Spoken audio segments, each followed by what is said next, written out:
So, today we are going to talk about ethical theories. First of all, let me start asking, what do you understand by ethics, Emmanuel? When you hear the word ethics, what do you understand by the word ethics? Go on. Where's the microphone? Don't worry, let me give another person, but I don't need to know how to do it very well. Can you coordinate this microphone? Okay. So, can you tell me what you understand by the word ethics? In my own understanding, I think it's a process of doing something. Process of doing something. Process of doing something is ethics. The way or principle of handling some issues, or the way and principle of handling some issues. What do you mean by that? the way of doing something. The way of doing something, that is ethics. Do you agree with him? Hello, just feel free, just disagree and agree. Okay, Shaker. Just let him give you mic. Okay, it's a kind of study of moral right between something that is good and bad. Okay, study of what is good and bad. Is it a study or? Moral right. Moral right. It's something that is good or bad. I just want to know how you define it. Just again. Give him the mic. It's a study of concept between something that is good or bad. Okay, anyway, you are still around that area. Another person, what do you understand by ethics? Okay, Smith. All right. In my own understanding, ethics, the meaning of ethics is like conduct. Conduct. Yeah. Conduct, the way you do things, yeah. So for Smith, is a conduct. Ethics is a conduct. Henry, please. Okay, we have Dixon. Okay.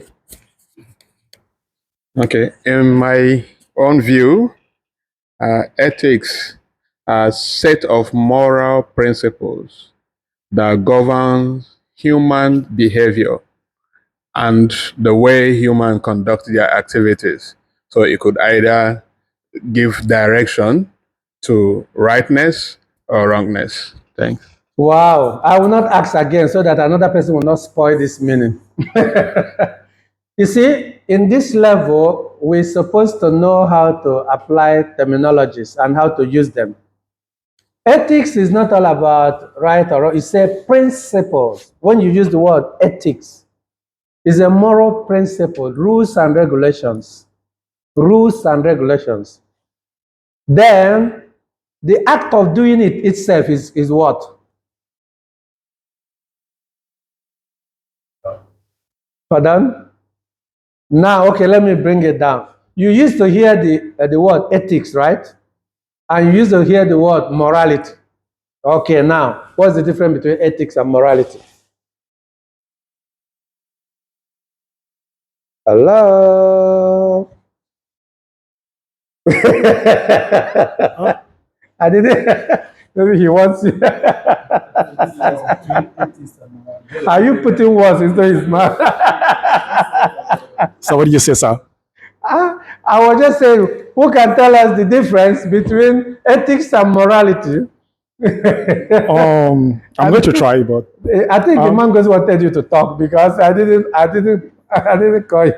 as for ethics, I would say, for example, workplace. Ethics in workplace means the conduct which the workplace do the activities. Why morality is kind of behavior in the sense of knowing what is good and wrong. Okay, wonderful. Another person, please. So the difference between ethics and morality, what's the difference in terms of the nuances, the explanation, a kind of distinction, if you want to use the word ethics and then morality. Can you tell us the difference, if ever there is any?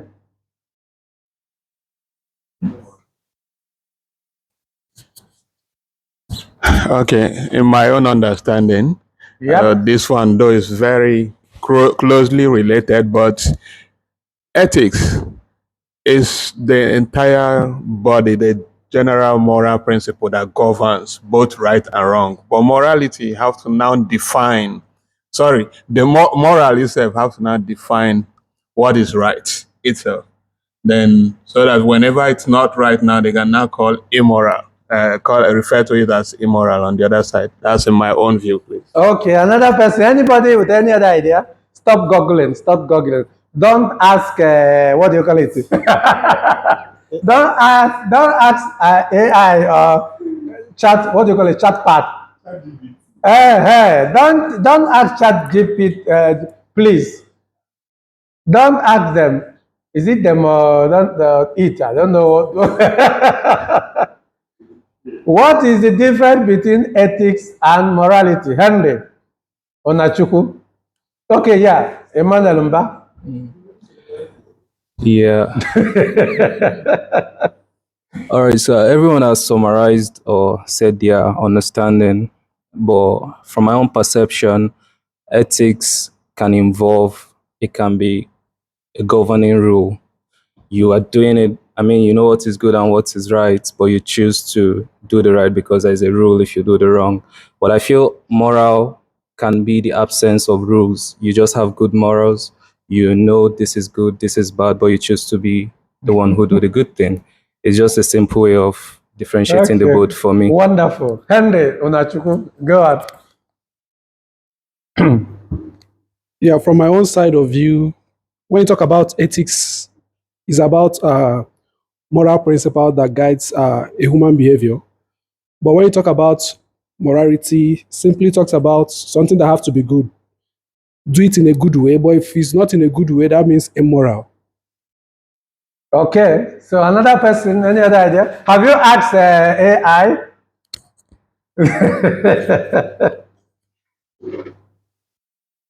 Any other idea? Chido, okay.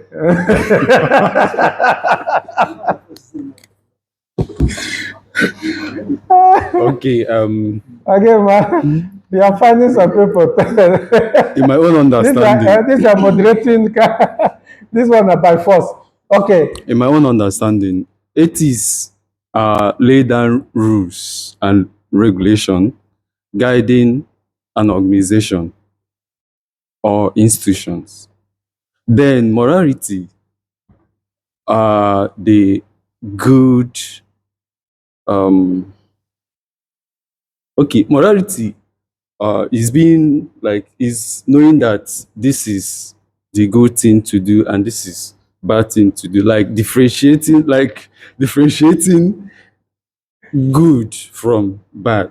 Let me give you pass by because you are from Teje.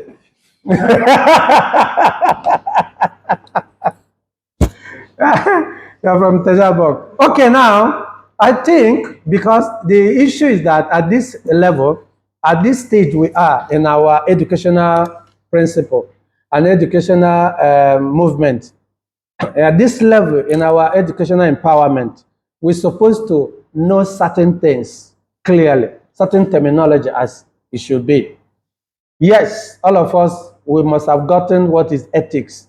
Ethics is the rule. Let me put it in this way.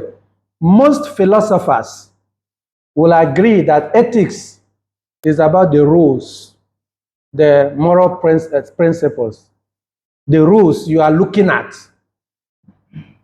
For Christians, you know, they say they have 10 commandments. I've forgotten that, you know. Most people think Christianity is falling down now. They don't talk about 10 commandments again. You know about the concept of 10 commandments, right? Don't do this, don't do this, you shall not do this. Ethics is just like Dixon said, a set down rules. You are looking at that rules. Then most philosophers will say that morality is the action itself. The other one is theory. The other one is what? Action. Are you there? Ethics is just that the rules and regulations, like constitution of a country, constitution of a university. But then, morality, as most philosophers will agree, all about action itself. Your ethics will give you the rules and regulations. Then, implementing it is morality. Are you getting the point? Yeah. Sure? This is what most philosophers will agree with. And most educators are also in that capacity as well. Okay, if you now agree with it, now let's move on in today's class. What will you do if you found some money lying in a stairwell in your office or college building? 1,000 baht, call it 10,000 baht, or even 100,000 baht. What are you going to do with it? Are you going to leave it alone? A, pick it up and spend it. B, pick it up and give it to charity. C, pick it up and hand it in. D, or something else. So, what are you going to do? Let me start with an Afghanistan student. What are you going to do with this money? If I found a money somewhere, so first of all, I will pick and see around who is around here. You do what? Who is around? Like whose money is that? But the So person even is I nowhere can to be found. announce. I can announce. Yeah, if you Like- announce it, you are not authority to announce. You are not an authority to announce. Hey, where is who is money? Yeah, People will think probably you're I mad. will do like this. Like so, whose Hey, money? whose money is this? The people will think you're. No, I wouldn't show like. Of course, I will ask something like But what if you have nobody to ask? But the money is there. if there's no one, nothing, just money you found it on the ground, right? What are you going to do? Yeah, I will definitely then go with the charity whose money to Okay, just you reach pick it to up him. and give it to charity. How can you give charity to the money that is not yours? But no, not mine. It will count to him whose money is that. Yeah, automatically it goes to him. It's not mine, but all it goes to him automatically. Because if you are, how can you steal to do charity? Or how can you pick what does not belong to you to give to the charity? Then why should you touch it? It's not your money. I mean, it's wasting maybe very good in something. I give him mic so that because he's still talking. How can you touch it if it's not yours? No, I mean this is money. It has some value. It has some value, Yeah, but it's not so your money. it's here, someone's, right? Yes. So if you pick that, you make the value of that money, so put in the charity, so it can benefit him, the person whose money is that. But it is not But your you money. cannot keep that money to anything else. But it's not your money. For me, as a it's my own belief. That It's my own you belief. take the money that doesn't belong to you and give charity. But of course, like if I observe something is valuable is there, so I want to take it out. I mean, I don't want to. Maybe it's rolling somewhere. Maybe it goes to some war or something. Investing better to put in the charity. Someone will use it, at least. Okay, so now your option is to pick it up and give it to the charity. Now let's go to Dixon. Professor Dixon, His Excellency, sir, what are you going to do with this money? Okay. In my own personal belief, it's just to find a way to turn it in, that the owner, that the who? money could find a way to go back to his owner. To who? To relevant authority that have the the relevant capacity. authority? It could be the police. But the relevant authority is not the money, the owner of the money. Yes, but they have the authority, like you asked them, to trace or to announce. And then after announcing that or they did to not see the safekeep. owner, It's up to them. This is where ethics comes in now. So in a society, there are rules, there are things that govern this kind of thing. It might be in safekeeping for a while. If the owner doesn't come in after some time, then the government have a way of utilizing or putting in this money to That doesn't belong to them. place. Yes, it doesn't belong to them, but it cannot hang forever. Okay, so you are That's standing where for ethics comes you are in. standing for D. Pick Somehow. it up and turn it in. Now, Emmanuel Mba, how are you going to handle this situation? So typical me will go for A. I will, Typical what? the typical me. Typical But it depends you my mood. will do what? We'll do A. I'll leave it alone. I'll That's leave it me. alone. Yeah. But depending on the mood and the place, there is a place it would be, then I'll go for D. I'll pick it up and hand it in because I know the person will get it one way or the other. But if he doesn't, it can be So put now, to can we use. get one answer? Are you going to leave it alone, pick it up, spend it, pick it up and give it to the charity, pick it up and hand it in, and something else? That's what I'm saying. Original me will leave it alone. So are we going with original you? It depends where. It depends where. That's what I'm saying. Are we going to original you? Are we going to unoriginal you? Which one are we going to that?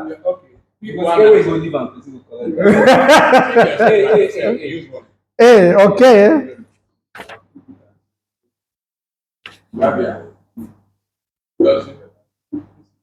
Okay, the next person, Chika. So, Chika, what are we going to do? What are you going to do with this money? It's a very critical question, Yes. and all the options are very, very critical. Okay. Because if you leave it alone, it will definitely be a waste. If you pick it up and spend it, it means that you're a criminal. If you pick it up and give it to charity, the money doesn't belong to you. If you pick it up and hand it in, the authority will use the money that doesn't belong to them. So, going for something else, what might be the something else? And then tell us. It's your choice. It's your choice now.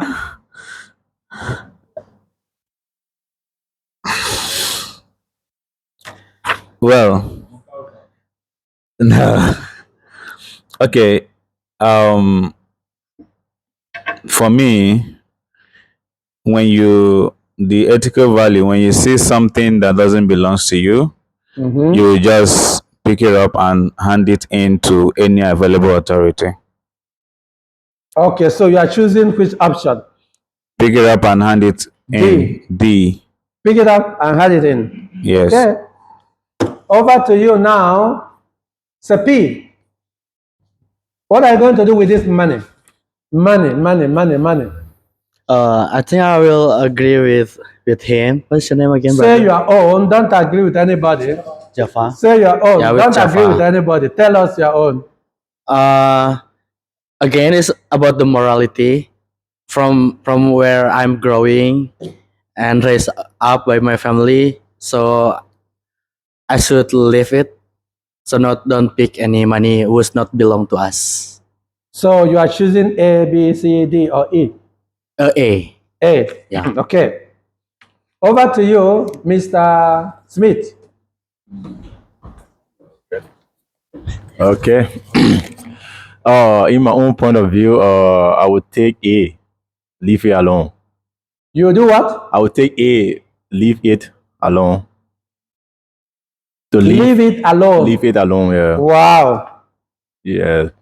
Are you a Jesus Christ? Because I don't have time to go ask whose money is this or to take it to police station, I don't have time. Sepi, what was the option you chose? A. Okay. Smith. A. Yeah. Okay, now Henry.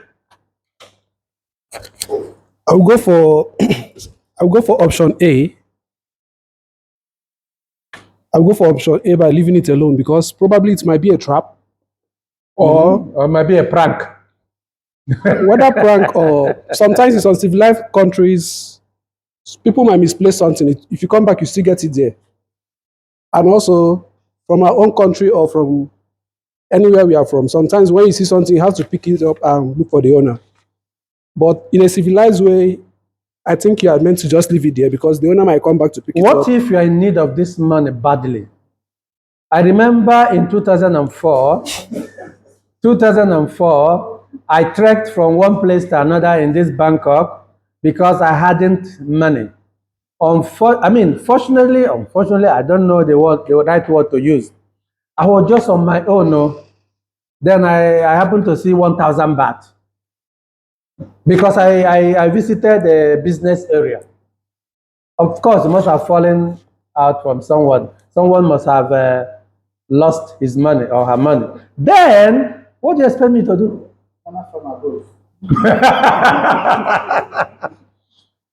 Because I've been praying and asking for God's kindness. I've been asking for God's mercy. How can I get the money to go back? And here I am with 1,000 baht lying on the floor. Let me not say what I did with it. Maybe after I must have finished asking. So now, what if you are in need, desperately in need of this money? Are we now answering outside educational concepts or just your mind? Whether educational concept or whatever, we're talking about you. If you need this money badly, and you happen to see this money on the floor. In class, yeah, you write, I will leave it alone. But outside the class, something else might. No, so even you that is in the class, even if you say you leave it alone, I doubt you will not leave it alone.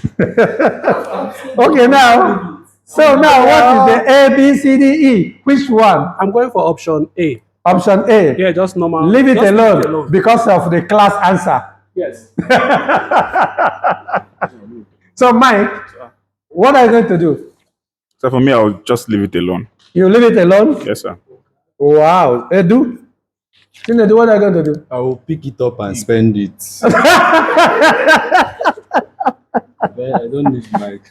I have a lot. Pick it up and spend it. Okay, in my own. I didn't take that book.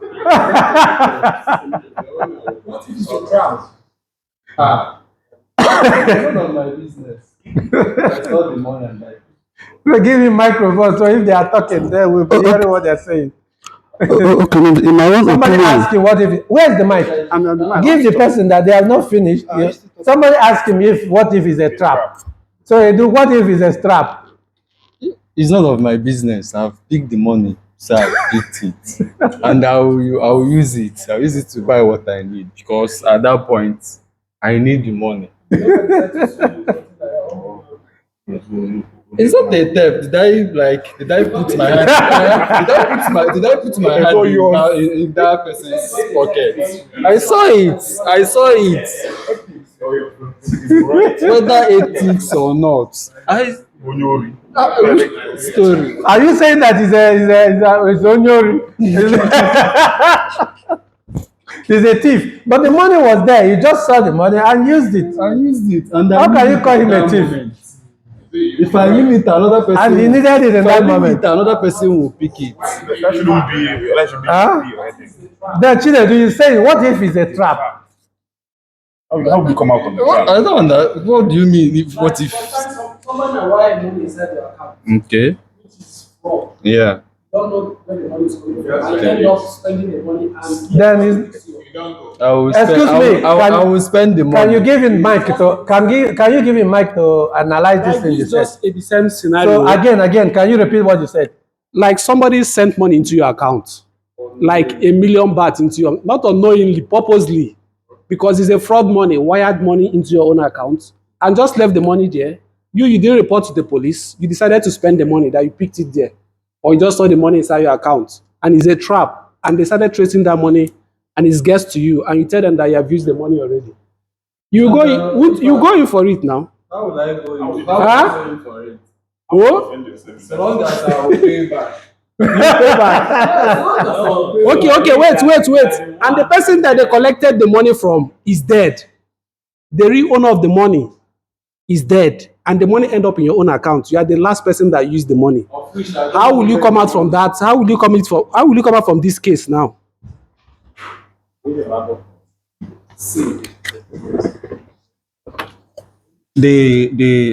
Okay. I don't know where the money come from, right? And fortunately for me, Because it's fortunately. It's fortunately for me. No, it's fortunately. It's fortunate because he needed the money. Because I needed the money. Yes, I've been praying for the money since. So I will spend it. Then whatever thing that comes up, I'm going to face it. Even if to pay back or whatever, I'm going to face it. Mike. I think we need to be hearing what The person that owns the money was kidnapped and the ransom money was wired into your account and the person is dead and you spend the money. How will you come out from the problem? This is the same as picking up money that you don't know where it's coming from.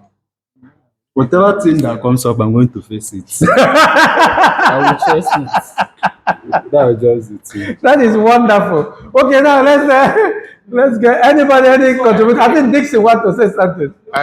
Simon Peter, after you. No, he wants to contribute something in the topic. Okay. It's the same thing to let's contribute then give. Are you contributing or you are saying your own? I'm saying my own. No, we are still talking about we are still on Chiedu. Okay, you remember when I was answering, I said relevant authority, return. Because given my experience from my place of work, even here in Bangkok, some people are presently in prison, Nigerians, for receiving an alert they keep denying that they don't know the source. So whether they spent it or not is even immaterial, but it came to them. And how sure are you that those relevant now you are thinking for the relevant authority now. individuals are going to release the money? It's you do your own part of the ethics. What's your moral? What is your moral principle? What's your mind telling you to do? That's yours. You will not.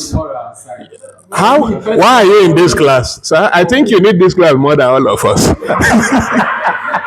Now, I'm just trying to make this point. Maybe then I'll pass the others mic. may need it more than him because he's one being very sincere and honest with his answer. That's his own. Truth have many sides. At the end of the day, we grew to even find out the coin doesn't have only two sides. Yeah, the edge is even another side of the coin. So what I'm trying to say is just to leave the point that we have a brother now that's also in prison. And he has done like 1 year, and I heard he's going to be facing like up to 20 or so. Like he got an alert that he's still denying that he didn't ask for it, he didn't do no business, and so it's just like you finding the money that's not yours and you take it into possession, and you didn't report it, you didn't raise an alarm, you comfortably kept it till when they come for you, you now tell us it was just lying there. So I'm just saying it openly and not judging now. Someone is in prison for it, so be careful. But he already said that he will take responsibility for Congratulations in advance. Simon Peter. Okay, thank you very much.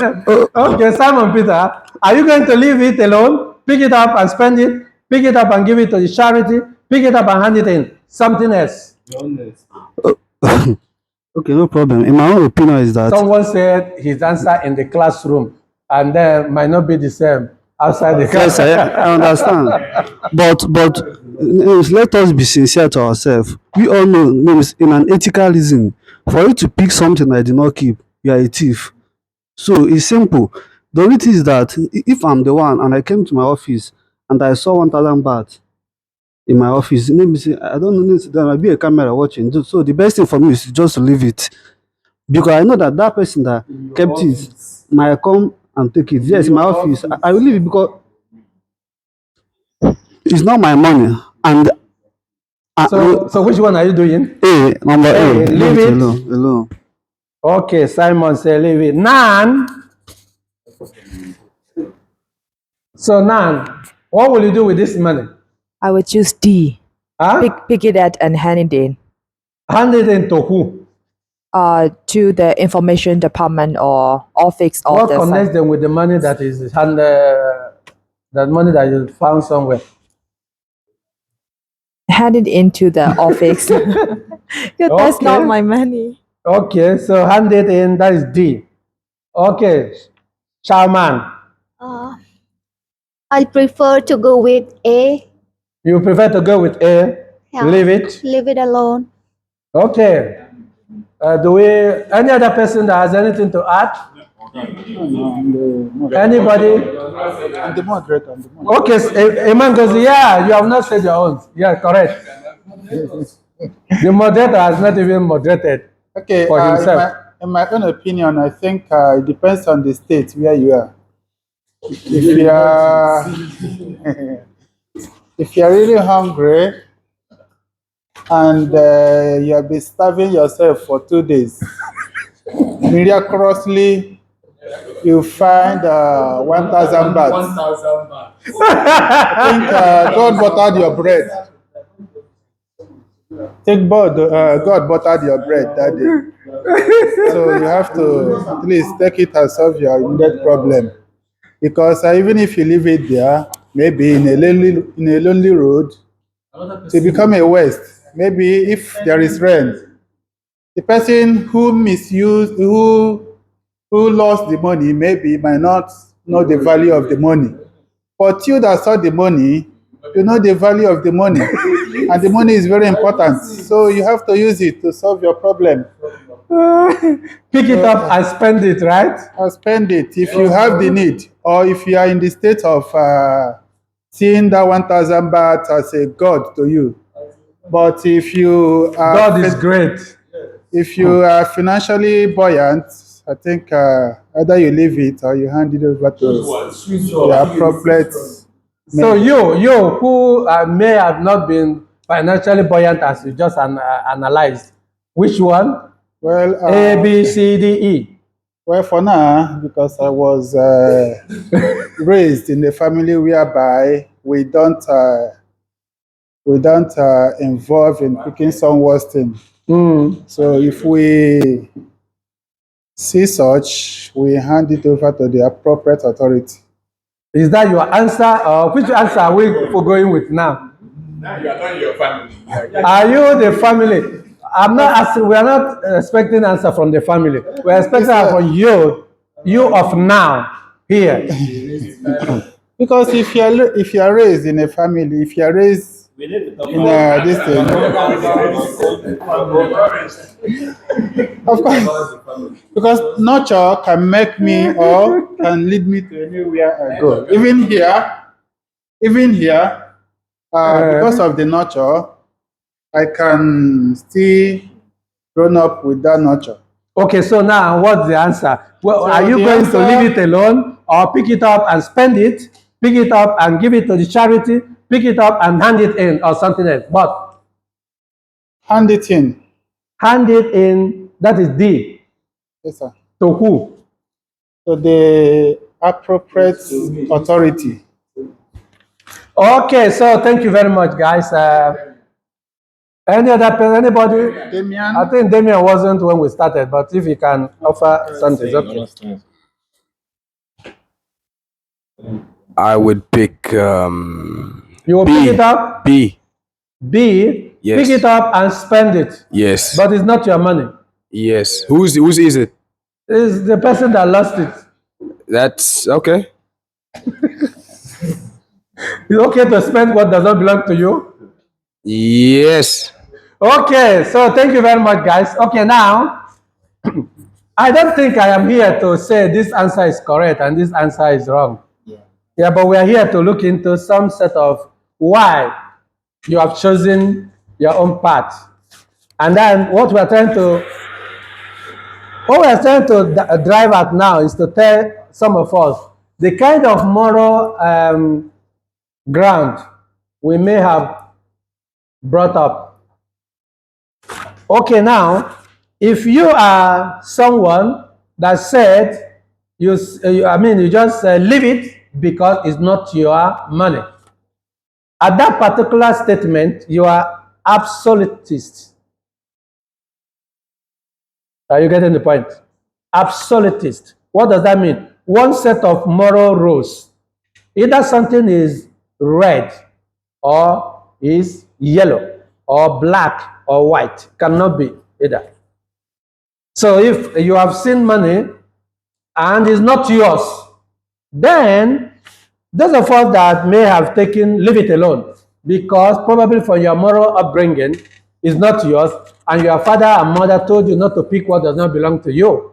So at that juncture, at that particular statement, at that particular position you have taken, you are absolutist. Rules common to everyone.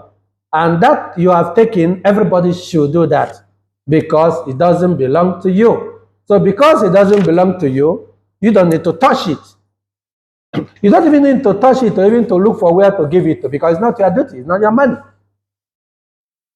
Then rules are likely to change over time. Whether it is your money or not, whether the rain is trying to come and take it and wash it away, whether the owner is somewhere, is a very rich person or not, it is none of your business. So absolutists will not have anything to do with that because it doesn't belong to them, it doesn't belong to them. Because the law says so. That is dogmatic. And this also goes to coming to class.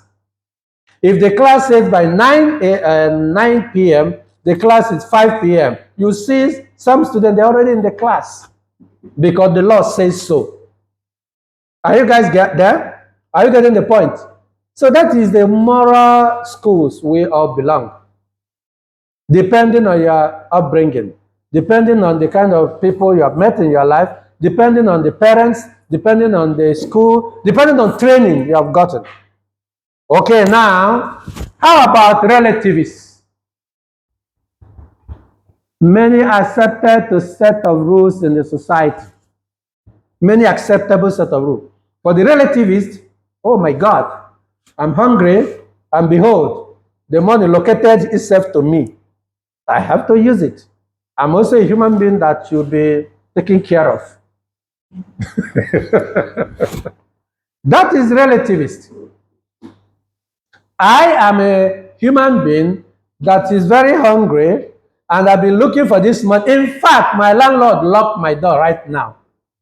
And I've been praying, asking God to locate me.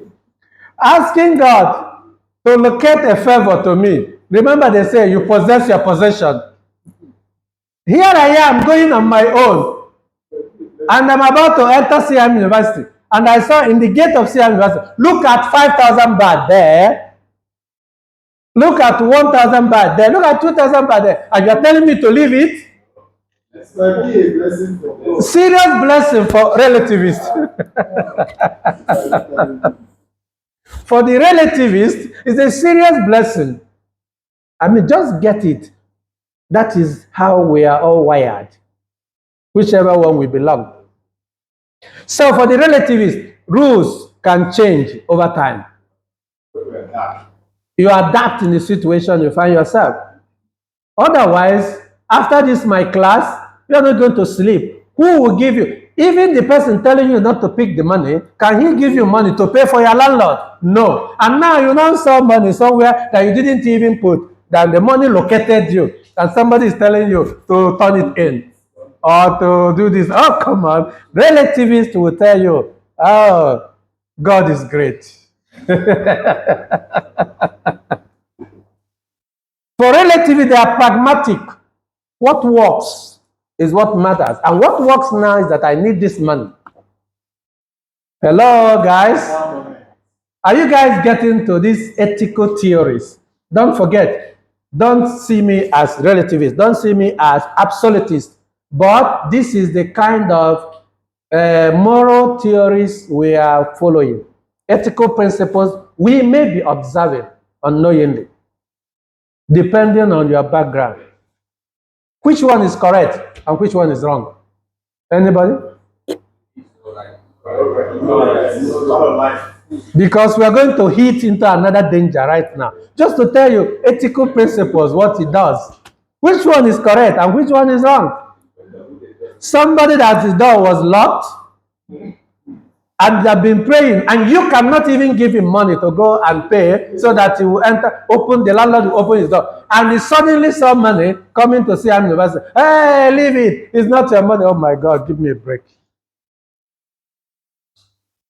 And then, by the way, what if you have picked the money that belongs to someone else, that the landlord locked his door, and he was rushing to CM University, and the money fell down?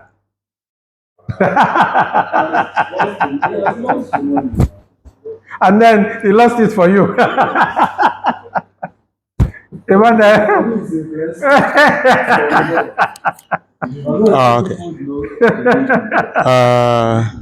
So this brings my mind to the organization I used to belong to in my school days, Rotary Club. So they have this set of principles, and we call it the 4 ways of the things we think, say, or do. So the first question will be, in whatever you think, say, or do, first, is it the truth? Second, is it fair to all concerned? 3 is it, will it build goodwill and better friendship? And 4 is, I think, will it build goodwill and better friendship? Then 4, I can't remember the 4 actually, but what I'm trying to bring here now is the second one. Is it fair to all concerned? If I lose my wallet now, containing some money, irrespective of the amount, I would love to have it back. I would love to have it back.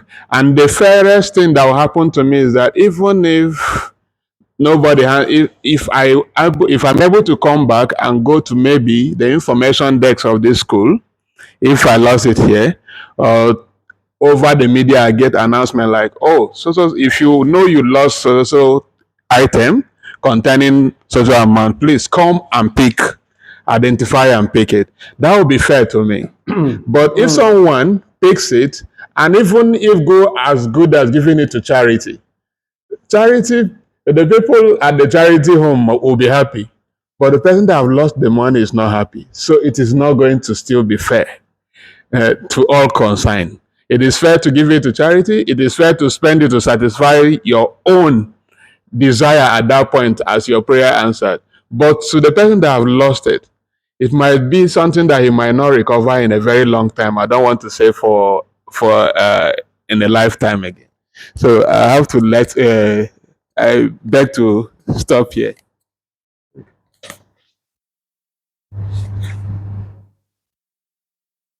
Okay, so another person, any objection?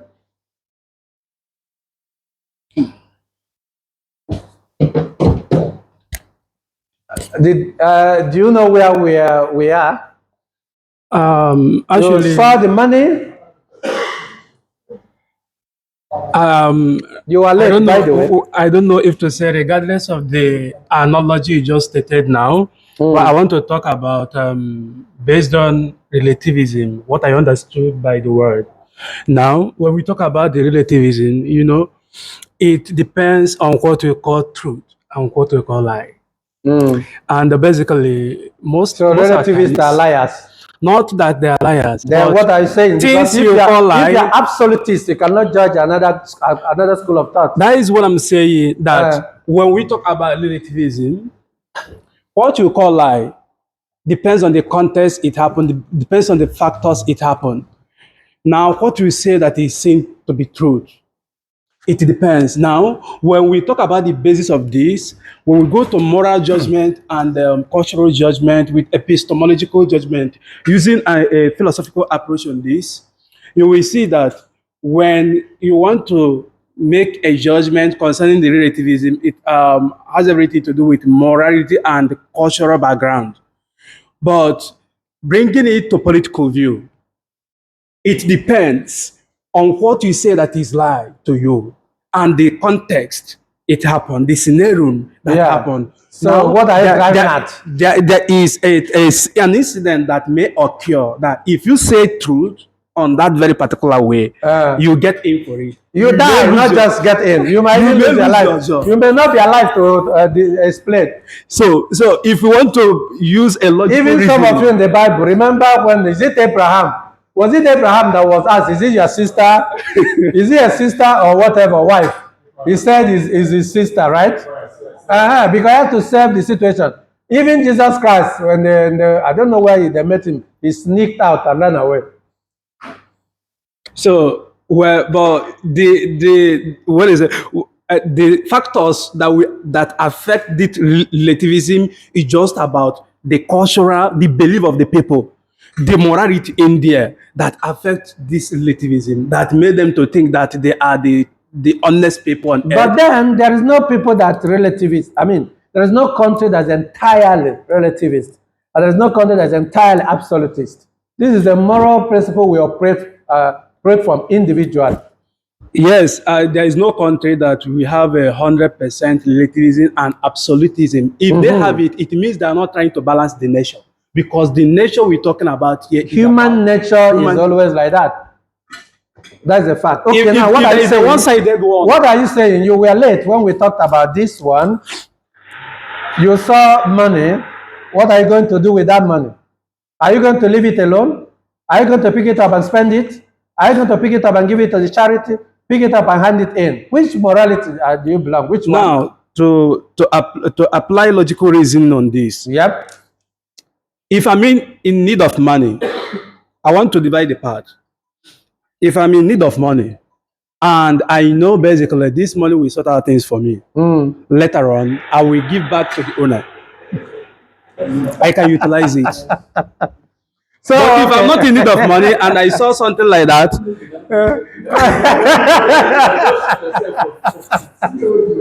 this money wahala, eh? No, I said if I'm in need of it, if I'm in need of the money, I will use it. Okay. So what? It's not my money, but I'm in need of it. It's not a criminal act. Okay, so let's move on. Thank you very much. Yes. Thank you. It's not a criminal act. We can argue it. Thank you very much. Thank you very much. Okay. So you look at it. Okay.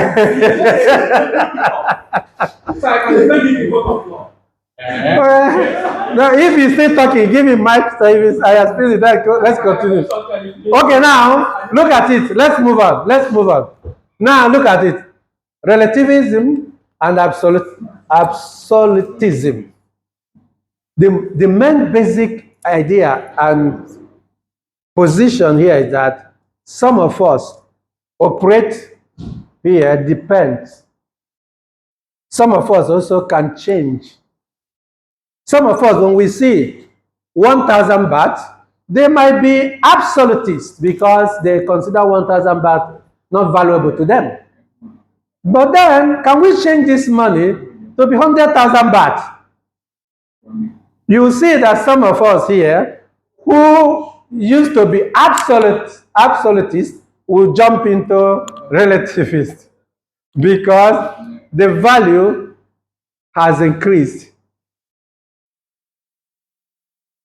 And that is why in this world we are, if you ask me, I am not a moralist, but live and let live.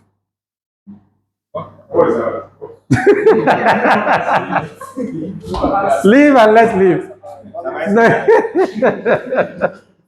Again, but he's going at it. He didn't say he wants to talk. Live and let live. Whichever one you have chosen, don't be the God. And allow things to keep coming up. So, because in your primary school, you might be here. By the time you cross over to secondary school, you are here. And sometimes in the university, you are back here. And then now in master's degree, maybe you are here. And then it depends on the topic. It depends on a particular issue at hand. Just like Emmanuel Obi just said, he was dancing towards this place with all his philosophical argument.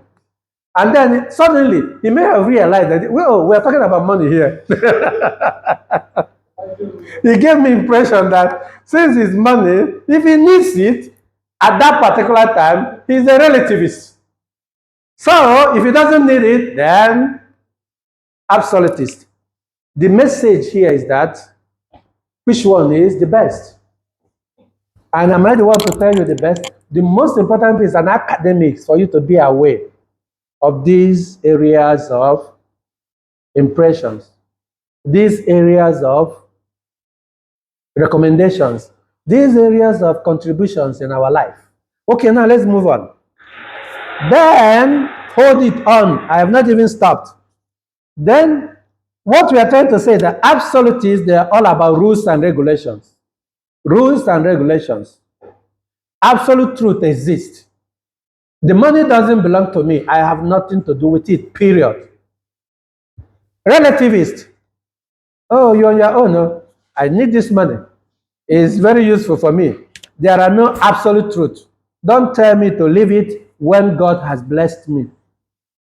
Manna from heaven. Okay. As we move on, let us put it in this way.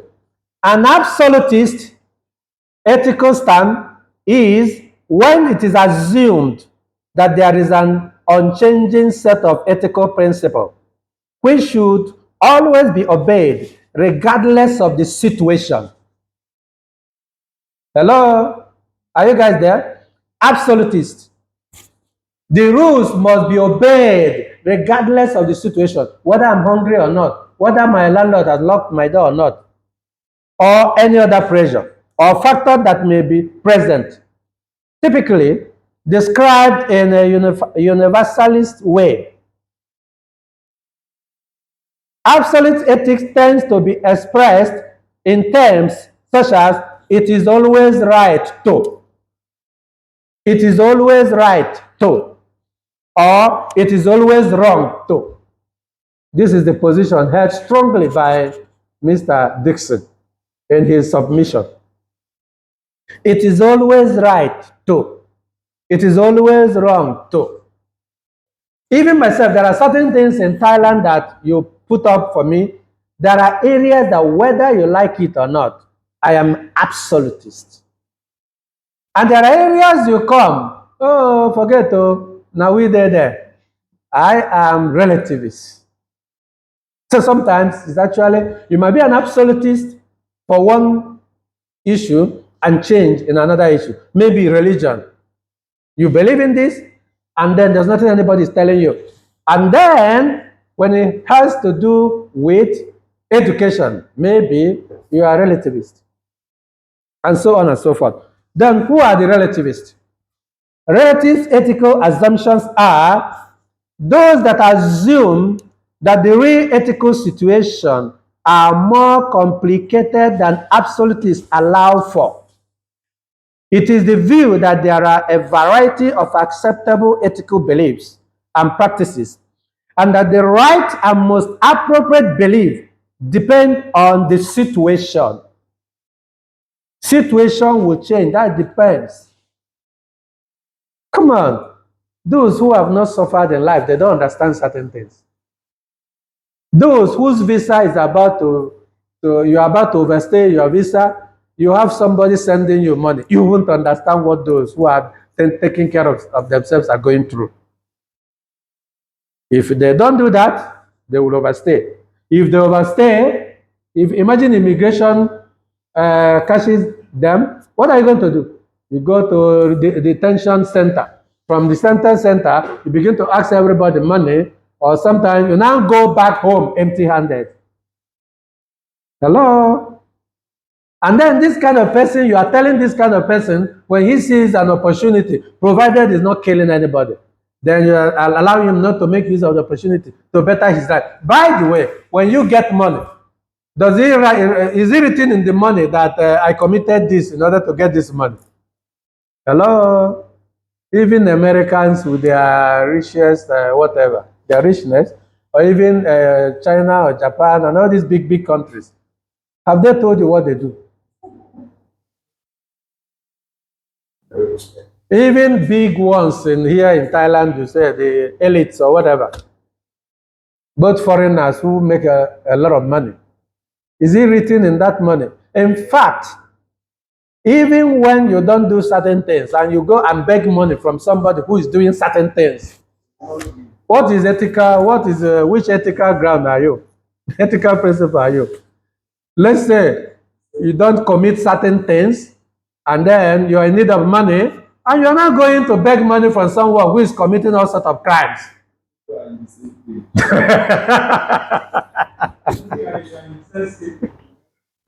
You see that? Robbing Peter to pay Paul.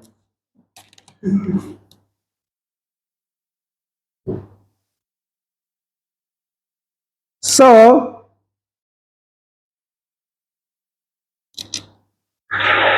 we move on.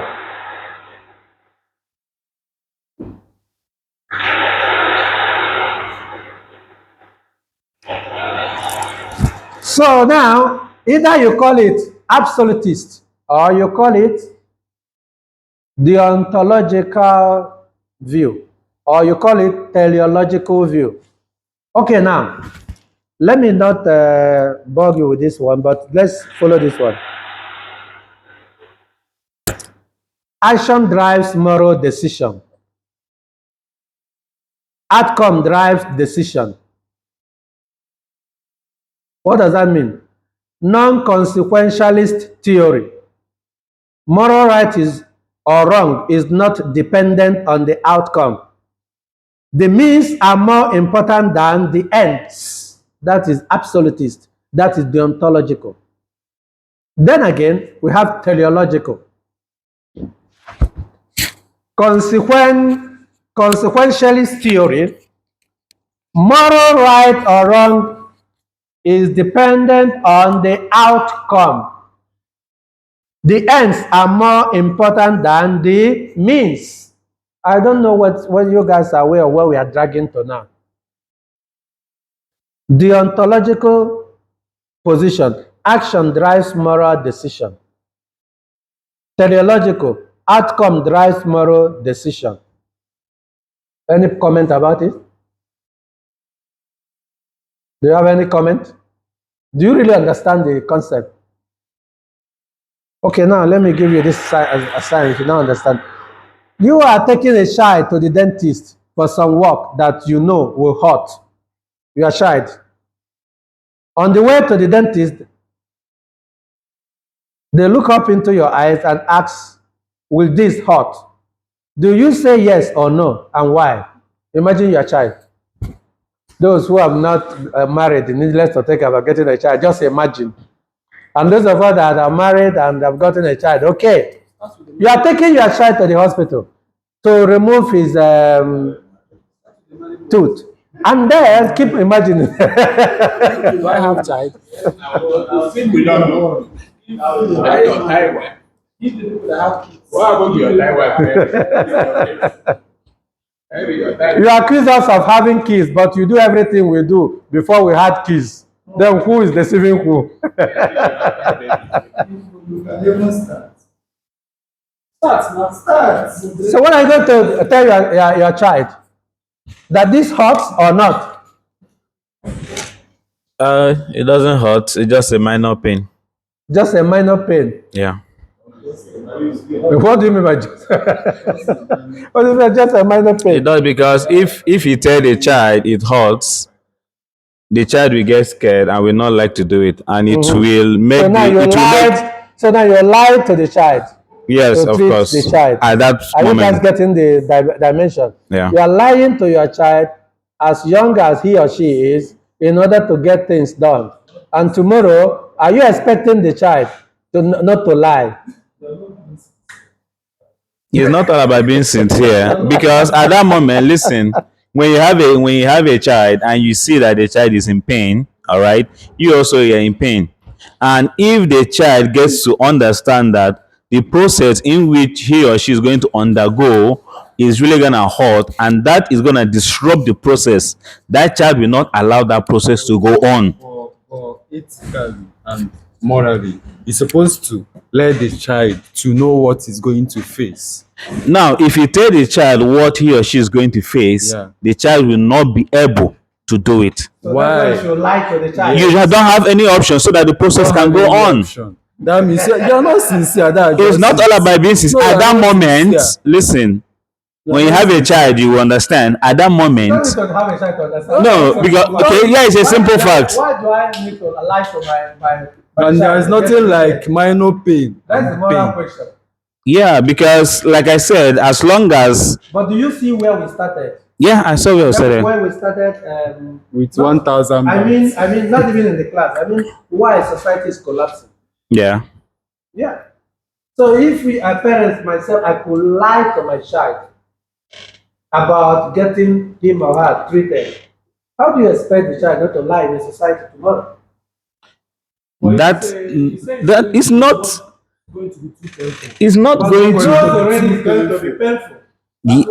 Because Prof, But it's already going to be no, painful. it's going to be painful. Like I said earlier, the process. Wait, if the child gets to know that the process is going to be painful, it will disrupt the process. Disrupt the process. Yeah, it will disrupt the So process. think, are you getting the child to moral? Are you doing the standard, right thing? moral, ethical? I mean, are you leading the child to ethical principle? If we are looking at the ethical aspect of it, and at the end of the day, that process wasn't done, and something happened to the child, what are you going to do? You are the one I will ask. Because I will you are- blame you are the myself. father. Yeah, that's why I have to do everything possible to make sure that process goes on successfully. But are you aware that when you and I start something like that with our children, that is the problem we're having in society today? At that moment, when the child grows up, now listen, when the child grows, when the child comes up, the child now will now understand that my father did this just to make sure that I get treated. At that point, you are deceiving the child. Every children will now begin to deceive his own children because the is father it. deceived him and something like that. Because of your health issue. You are using health issue. But then, how come we have to lie in order to get the health issue? For example, you know, sometimes when you go to the hospital, Start again. sometimes when you go to the hospital and you run some tests, and they know that you have cancer or something, and you have to die in so time, the doctor won't tell They you. will not tell you. The father doesn't. They won't tell They you. won't tell you. That is it. Is it not lie? It's not lying. It's not like that. Is a different thing altogether. So this one is still the same thing. That is same thing. It's ethics. That is the ethics. No, that is the ethics. It's not lie. The child who is coming up. It's still the same thing. We're talking about the child. No. It's still the same thing. What makes it different? It's the same thing. They have a cancer. Maybe 80 years old. They have a cancer. And you expect the No, person to- you're putting it 80 years old. What I is said a maybe. young boy that have a vision? And the person is going to die in 30 days because of cancer, and the person don't know about it. Yes. The doctor won't tell the person. They will not tell you. Not tell you. That's a different thing altogether. Even They won't tell you that you're dying. even in the so-so time. hospital, That's a different thing altogether. even in the hospital, if It's medical. this is medical ethics, even in medical, Correct. Yeah. Call it medical ethics. even in the hospital, no.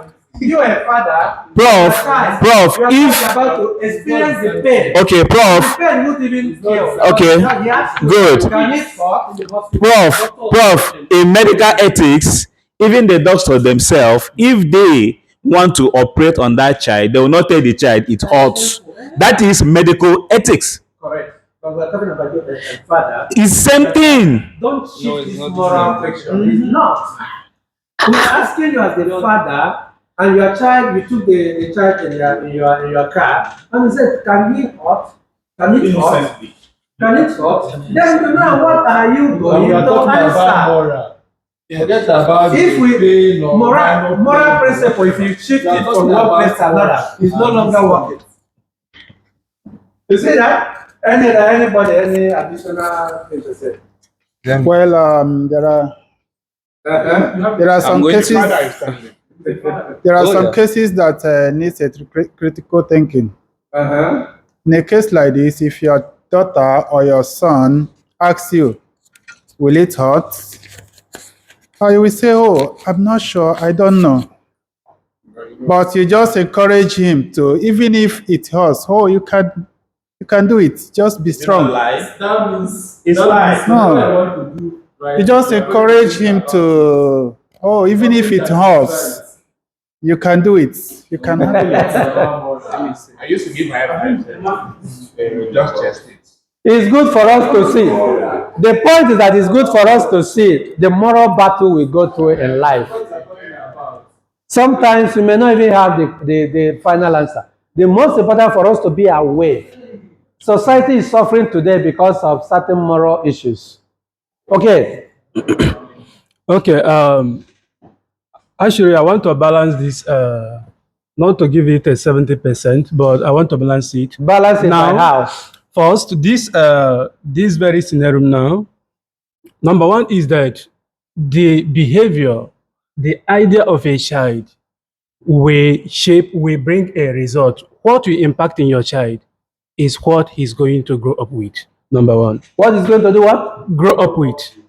The ideas influences the child directly, and it will bring the result first. That is to look on it morally, the moral aspect of this, and linking it to absolutism. Do you understand? So if we want to just oppose these two concepts, the absolutism and relativism, because these are the links. If you want to shape it very well, you don't need to use absolutism here, knowing fully well the scenario that is existing at that point in time. Because if you make an application on absolutism, there may be danger upward. But for you to balance, because every actions or decision we take depends on the context we find ourselves inside. So, which means you are a relativist. Actually, I borrow absolutism a little, but being a relativism in a whole. But there is a situation that if you find yourself in, you don't need to make an application of absolutism. Okay. You use the other one. Other way around. Thank you very much. So, whichever one, don't forget, I am not the judge here, but just for you to be aware, as an academic, as a student, there are all these moral theories. Just be aware of that. Keep it simple. Deontological, non-consequentialist theory. Moral rights or wrong is not dependent on the outcome. Now look at it here. The means are more important than the ends. Absolutists will tell you, as a politician, you have to be moral. You have to be ethical in all that you do. And you have to justify them. Because if you are an absolute, it means that you are standing on the truth as it is. But if you are teleological, look at what it says here. Moral right or wrong depends on the outcome. Correct? But I have problem here. The ends are more important than the means. I have problem here. That is one thing with relativists. I can kill somebody and become the president of Nigeria. And you just make me, I will be doing a lot of good things. But actually, before I climb the position, I have killed somebody. That is what here is all about. Are you there? So if you're actually absolutist, look at it. What matters for you? What the person did before getting into the position. But then, if you are teleological supporters, it means that you don't even care whatever somebody did to get to the power, whatever the person did to get the money, whatever, I mean, even if someone was killed, you don't care. Just like you see some people who are scammers. They scam people and make a hell of money. And then they are here. Interestingly, some of us absolutists, we still support them, because some of us that are church people, you can still honor them, give them the first seat in the church, and then they give all the money they brought, and then you clap at. In fact, pray for them that wherever they got this money, they will get it again in Jesus' name. Sorry. You see that? Wherever the money, you get more. Open doors for a stolen money. And you progress. Well, in that aspect of church, I think when we talk about church. Okay, now I'm going to give you a break. When we come back, we have a serious case here. I want you to be thinking about this case when we come back. And what is the case? Look at it here. Heinz stay the drug. This is Kobach theory. He said, in Europe, A woman was near death from a special kind of cancer. There was one drug that the doctors thought might save her. Only one drug. It was a form of radium that a druggist in the same town had recently discovered. Someone has discovered the drug. The drug was expensive to make, but the druggist was charging 10 times what the drug cost him to make. He paid $200 only for the radium and charged 2,000 US for a small dose of the drug. Now the question is, the sick woman's husband, Heinz, went to everyone he knew to borrow the money, but could not only get together about 1,000 US dollar, which is half of what it costs. He told the druggist, oh, that his wife was dying, and asked him to sell it cheaper or let him pay later. He even had the option to pay later, 1,000 US dollar. But the druggist insisted on 2,000. But the druggist said, no, I discovered the drug and I'm going to make some money from it. So Heinz got desperate and broke the man's store to steal the drug for his wife. Should the husband have done that? We're on break now. When you come back, you tell us. Think about it as we will go on break.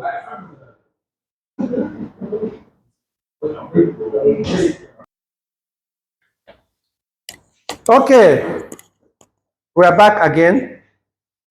So, we are still in the moral theories because why do you think we are talking about moral theories in a peace and governance class? Even those who are doing independent studies. You are doing independent studies, don't forget, in your paper, all these are supposed to be observed as well. You can't just give us a paper that is loaded with sentiments. That's the reason why all learning, we just combine them together sometimes. Okay, tell me, what will this man do? Is it right? Is it is it the correct thing to do? To steal the drug? Remember what he did? Got desperate and broke into the man's store to steal the drug for his wife. So microphone, mic, who is there? Tell us, if you answer, you tell us why. For me, he did the right thing. For you, he did the right thing. Why? Because it's a matter of life and death. It's a matter of life and death. Even if the man's drug, once the shock of breaking his door, will also make him faint and die too. We have to finish with one first, the one we have at hand. The one we have at hand went into somebody's. Some people have you ever experienced criminals coming, armed robbers or criminals shooting and coming into your yard, your place? Okay, if you experience it, some people don't come out of it. Needless to think about someone who is desperate, broke into the man's store to steal the drug for his wife. So he doesn't care to save his wife by killing someone else or doing something that will make another person die. Think about it. But at that moment, I'm trying to handle my wife. Out of his own selfish interest. To save my wife's life. He doesn't have the money. He got married. Let me use the word, common 2,000 US dollar. He couldn't afford. And someone else suffered, read, and discovered something. And now you don't want him to enjoy that particular discovery. You want to steal it from him by breaking, because selfishly you want to save your wife. When I gave him an option of okay, at this moment I don't have the money. Can you please save my wife? His own drug, not yours. I'm going to pay. And then he said, "This is mine." And at that moment, my wife is dying. Who cares? What I would do? Who cares? That is it. To save my wife's life, I'm going to break the And that is why I should have a gun if I'm the man. So by the time you are breaking, I kill you first before you may not even be alive to meet that your wife. That means What concerns me? This is my own drug. This is my own drug. This is my own sweat. Remember, that is why some people pirate. You call it pirate. Pirated CDs and stuff like that. Have you ever experienced what it means that you sat, you recollected very well, you thought a lot of things, and then you examined a lot of things, and you did a lot of research, and then you came up with something. As soon as you put it in the market, people pirated it and then started making the money from your sweat. you are deviating now. This is No, not what we are no, talking- I'm this just is not trying what to we- let you no, see. This is not what we are talking about. I'm We are just talking trying to about let you my see the wife's implication, the same thing, health. because you're trying to say that because of your selfishness, another person will suffer in the society. We are talking about health in this. Yeah, you this save moment. life, but this man You is save also life. this man. The only life here is because of your selfish interest, but because this man has life also. He has life. His life is in his drug, and probably by the time he broke this down, he may even die because of the shock, or may even kill you. You may even not be alive to see your wife, or even think about the fact that by the time you must have gotten this drug, But this now is assumption. the time you must have gotten this drug, the wife must have passed away or whatever before he gets home. So think about all this. The main thing to think critical. But you are talking based on assumptions now. Imagine this scenario. What would the man, did he do the correct thing? Yes, he did. For you, he did the correct thing? Yes, for me personally. Yeah, because it's very correct to have broken another person's, robbing Peter to pay Paul. To save my, to steal to save my wife's life. Because you are the only person that has a wife.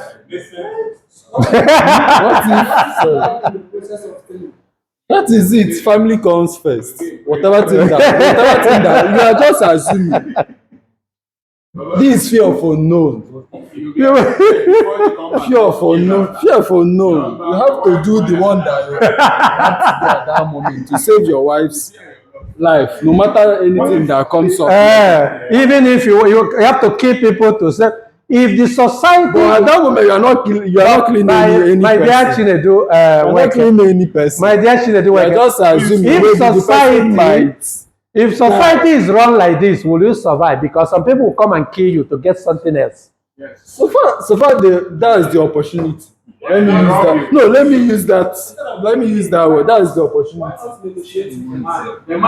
I've already negotiated with the man, and the man said no. Okay, and I'm saying I will pay later. I will pay later. You said no, and my wife is dying. What do you expect me to do? Therefore, the man should die for your wife. Yes, I'll break the law and steal the drug. That's what I will do. You don't have the money. Are you with microphone? Are you with mic? And the one is this thing that you have to pay the 2,000. Start all over again. Let's get your argument. Since you say you are going to break into the person's shop, and you say you have negotiated already, and the man said, yes, and the man said it have to be $2,000. Since you don't have the money, why not negotiate to pay at least? Adding like multiplying it by 2. They asked you, will you break into why the man? Did you understand this question? No, I'm not answering the question. I'm asking. No, this is what you are treating. I'm talking about your action. No, this is what you are treating. No, I'm talking about your own action. No, why will you be talking about my action? See question here, and I'm answering based on the question there. Listen, if I'm the man, if you break into my shop, I will kill you as an intruder. As an intruder, that's if you say me now. That's if you say me. Because both of us are negotiating. What if you are sleeping? And okay, maybe. What? Assuming I have a gun and I'm waiting for you that I know that. How will you know? How do you know that I'm sleeping? Okay. How do you know that I'm sleeping? How did I know? You are signing your death sentence. How do you know that I don't have to keep in my shop? Personally, I don't mind whatever thing that will come up. Business is business. If you break in, I don't mind because I've already come to ask you. Okay, you said no. I'm going to pay later. Save my wife's life. You said no. I'm going to do Negotiate again. I'm going to do whatever thing I will do. Why not say to you make have sure to that pay, okay, $4,000? Okay. you said no. You said no. And my wife is dying, so I should just fold my hand. I think you're deviating. That's 2,000. And I have 1,000. It's okay. Let me pay 1,000 naira. He said no. So why don't you Okay, let me wait. Hold Why on. not increase it? Hold on. To You try said to no. change my And that's mindset. okay. I have this 1,000 naira at the moment. Can you hold it and save my wife? Then later, I will. This man did not. But you did not say any guarantor now. You did not say anything. You know, sometimes when you go to, you know, I didn't sometimes you said I should bring you know, guarantor, sometimes- and at that moment, I You know, did not sometimes- find any guarantor. you know, sometimes That when you would want be to buy another issue. something, when you But want to buy this one, you something, said no. and you don't have the actual amount to buy that stuff, the person might decide, okay, since you don't have the money, I will multiply this by, you have to pay twice. Since you have to pay monthly, you have to pay twice of the actual price of that. So far, you are going to save my wife's life. I'm going to do that. If we turn it I will down, Instead do of that. breaking in. But if you said no, I will do anything. I would like all my possible best. let's turn it the other way. someone's property. Yes, Let's turn it the other way. Be the because this is matter of life. And Okay, now switch it. I'm the one now asking you, what will you do? if you are the one asking me, I will wait.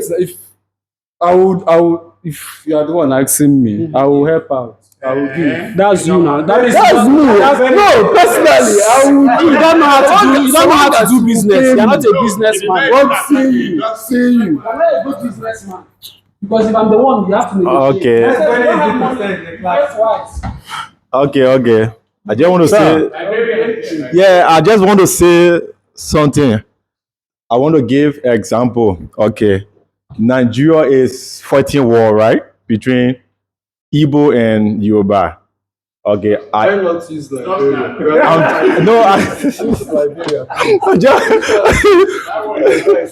I just want to say something. No, use Liberia. Leave that your word. It won't happen. I know. Use Liberia, please. We are from Liberia. Please. Okay. Liberia war. I can remember 1996, the war, the Gio and the Crown. The Crown was, the Gio was killing the Crown. So, and they were looking all around for the Crown to kill. Then one guy, he was a Gio guy, but he had a best friend was Crown. So they were looking around for the Crown people to be dead. So that's how his friend ran into a house. He was there hiding. Then the people came to a house to ask him if he has Crown there, Crown poison in your house. Then his friend was there, his friend is a Crown. And he said, no, I don't have anybody here who is a Crown. So he lied to save his friend's life. You see? So what you are saying, I support you, bro. My wife is sick, she's dying. Someone is selling pills for $2,000, bro. And at that moment, you don't have it. But that is his own property. Yeah, but I have $1,000. Damian, we are not right. That's what it is. I have $1,000. I ask you. Come to class, you want to read. I have $1,000 and I beg you, please, I will pay you next month. And you said no. How do I know your wife is dying? Okay. Who I lied to you? My wife is dying. People can lie to get what they want to get. But me, That's why people insist on their price is their price. so This is if you can't my afford brother, it, I support you. I will go to that house and steal to save my wife. Yeah, yes, to save life. So I'm a thief. So you're a thief. So we have got one thief in the class. Yeah. There are two thieves. Okay, so Okay. I just want to say the scenario is well explained without deviating from the scenario. This is just a case. If I'm going to treat this based on what I'm seeing on the board, this is a case of a businessman who is profit oriented. He's focused on his profit. It doesn't matter what family problem you have. I want my money. That's first thing to understand. Then you, that your wife is sick, I think if you do not, going back to the beginning of this class where we talked about picking something on the floor and not, so I'm still standing by my first answer being leaving it alone.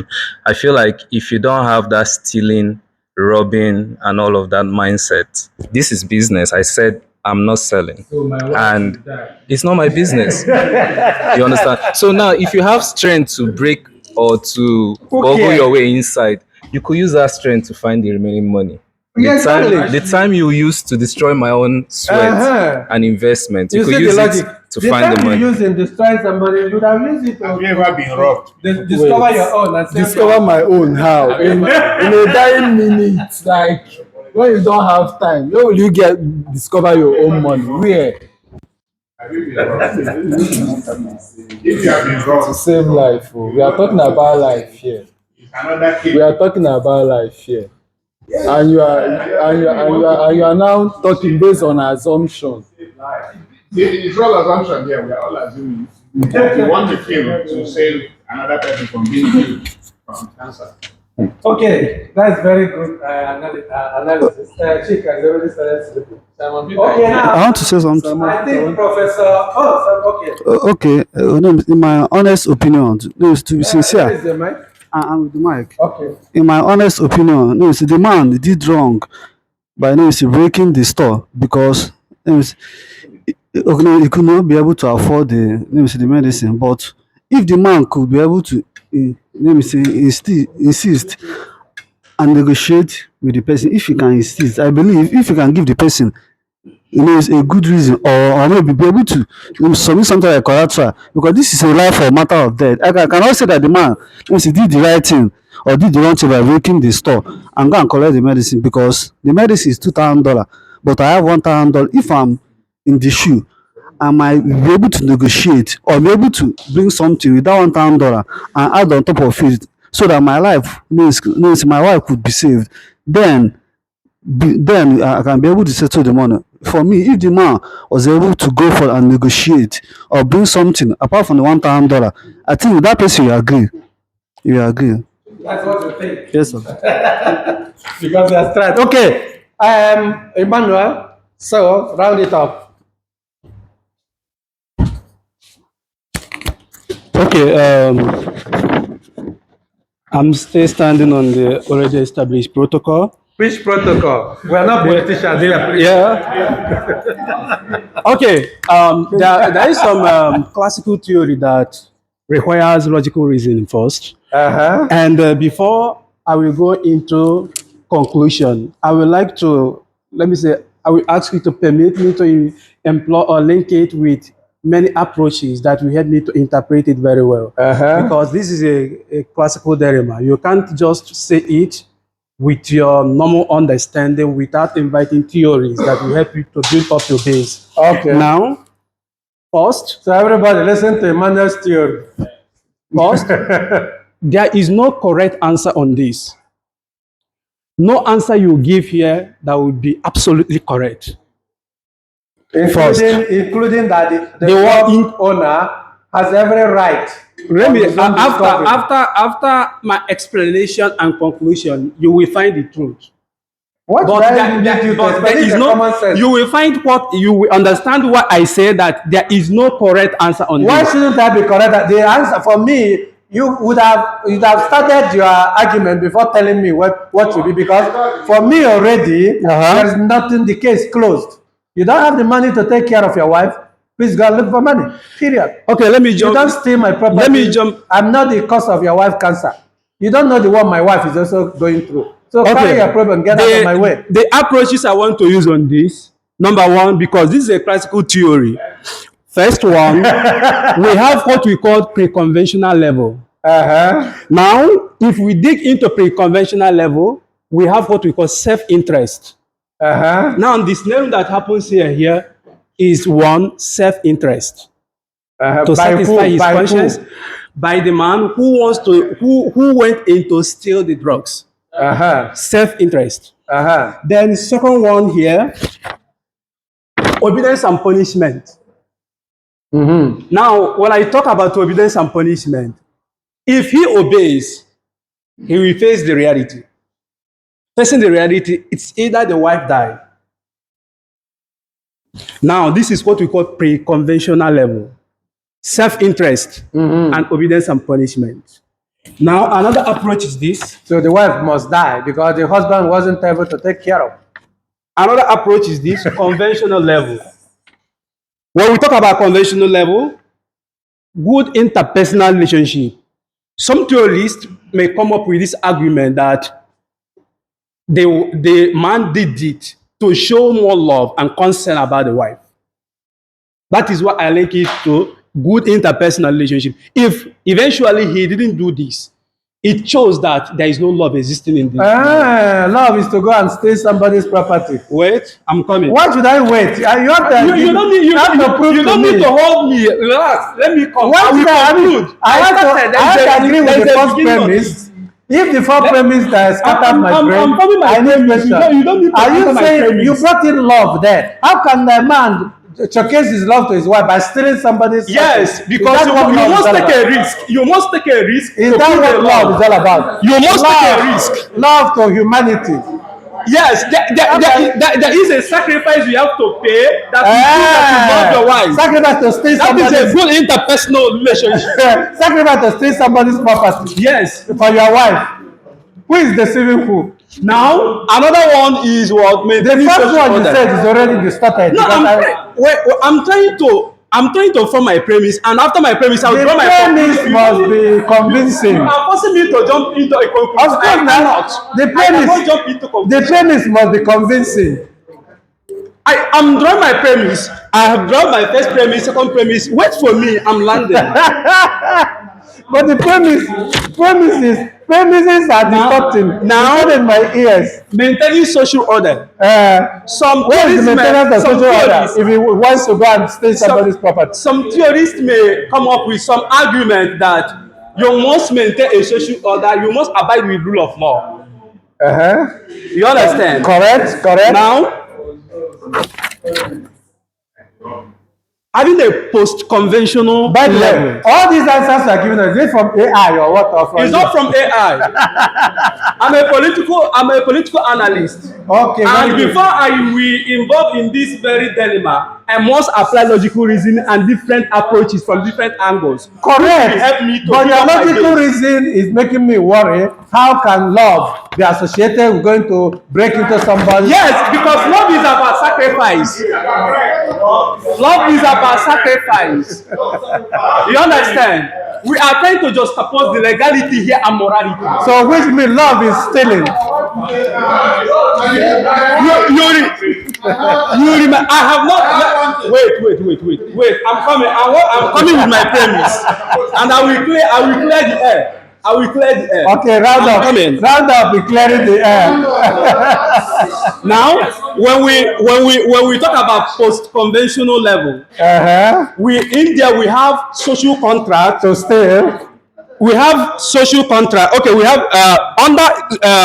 under post-conventional level, there is universal ethical principles. Which step under it, we have the social contract that says that all laws are not just. Yes. You understand? And under it, universal principles, we have what? Justice. Now, there are some certain laws that is not just in human nature. Okay. There is some laws that is not just a human nation. Now, to crown it all, I'm coming down to my conclusion. Thank God, you are crowning it all now. Now, I want to ask, is property... the audience. Okay. This is a base of argument. I want to ask, is property more worth than human life?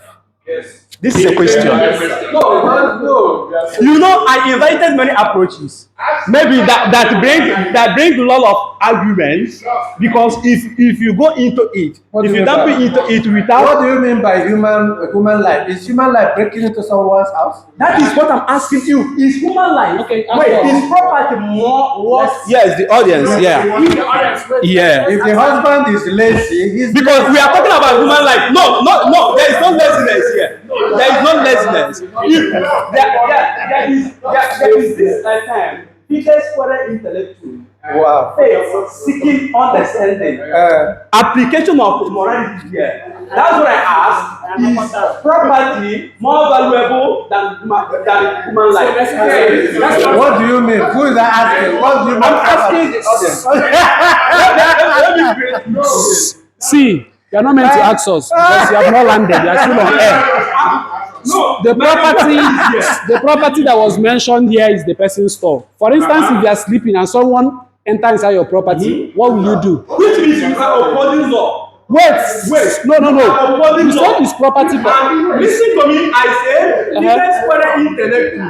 Faith, seeking understanding, which means through my morality, I'm seeking this understanding. And you are trying to prove out the legality, which is the rule of law. Audience. You said property is more important than.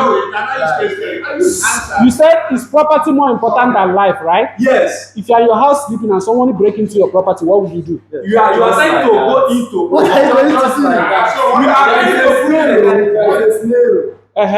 listen, don't just, you are just trying to. If the man store, the man is inside there. The man is in the store. There's nothing that exists here. We are talking about men, we are talking about peace, we are talking about human life here. What does it mean? Man.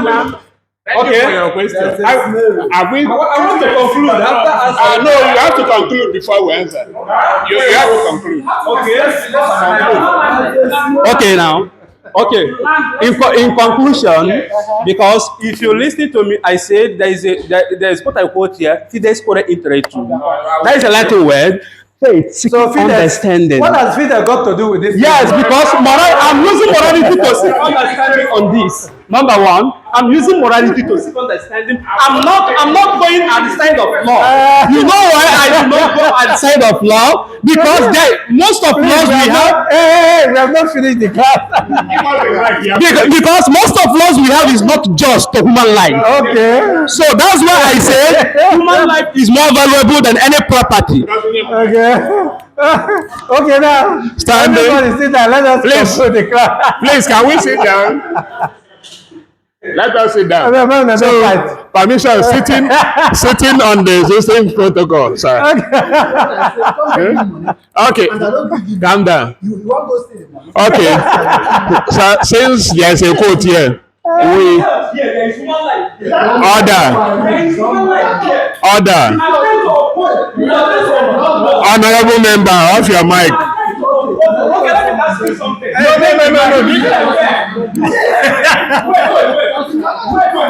This is a class. Sir, this is a classroom. Wait. You broke into bank and you steal a lot of money there. And I just stole 10 and I was in way to with the same punishment with you. Yes. How could you just oppose this? How could you was it the 10 is it a crime? I'm coming. Wait. Why I ask you this? Wait, I'm coming. Wait, let me answer your question. I have the floor. I have the floor. A bank. Okay. Example as a bank. Wait. I'm coming. Example. Wait, let me explain. Hold on. Wait. Did you commit a crime? Hold on. Yes, sir. Wait. Hold on. Yes. But it's a crime. What is a crime. What is just? What is justice? First of all, because you can with Latin, let me give you Nemo Judas in Casa Sua. The meaning is that you cannot be a judge in your own case. You will not be a thief that will go and rob and you say, because you have adjusted that I'm going to steal. And because I want to save myself, this stealing, this robbery I want to do is correct. No, because you cannot say that. In fact, you want to be criminal. No, it's not a. You cannot say that you want to be criminal. You gave me Latin. No, you can't. No. You can't with. Okay, So let me finish. Let me finish with my Latin because he gave us Latin. Sir, Simon Peter, please. Okay, let's conclude. I want to land on my Latin because he gave us Latin. What he did today, first of all, is Audi altering pattern means we have to hear both sides. So we gave you time to give us your own side. And now, first of all, you didn't land. Now, Nemo Judas and Kasasua means you should not be a judge in your own case. First of all, that means that you have committed something that you cannot justify yourself. That's why we started with ethics. They said it is set of legal, moral principle governing the way human life operates. Now, in every society, there must be norms, and there must be order, there must be law. And if you are in the society, even in heaven, there is law. That's according to what we have heard. And on earth, there is law. In Nigeria, in Thailand. So wherever you find yourself, if you are not okay with justice, does not mean you should commit injustice. The law have to take its course. They will give you time to plead your case. And you still tell them, I'm not guilty or not guilty. That you say not guilty does not mean you walk away. They will still read the law for you and tell you you have broken XYZ law. Exactly. And then for the fact that you've broken this law, you are going to serve this and that. And then you go for it. That is one part. Now, two, you are trying to prove to your wife you love her. Is love equals to crime? That someone stole 1 billion baht and then you went to steal 10 baht only to just buy one plate. And you will not tell us because it's not up to 1 billion that your own is not a crime. Okay? First of all of you have committed thefts. Okay. You have committed, this is robbery. Or at different level, you are going to be facing the law. So at the end of the day, whether you like it or not, crime is crime. Big crime and small crime are all crime. And you are not the one to judge it. What is justice? Please define justice. Define justice. Sir? When we talk about define justice. When we talk about No. Define justice. Sir? No. If you measure, wait. Guys, please sit down. We have not concluded. Emmanuel Obi, define justice. There's no justification. No. Check, please sit down. Emmanuel Obi, define justice. I'm okay with it. Sit down. We are concluding now. Define justice. You don't need to tell me. Okay, guys, let's conclude. Okay, sit down. Let's conclude.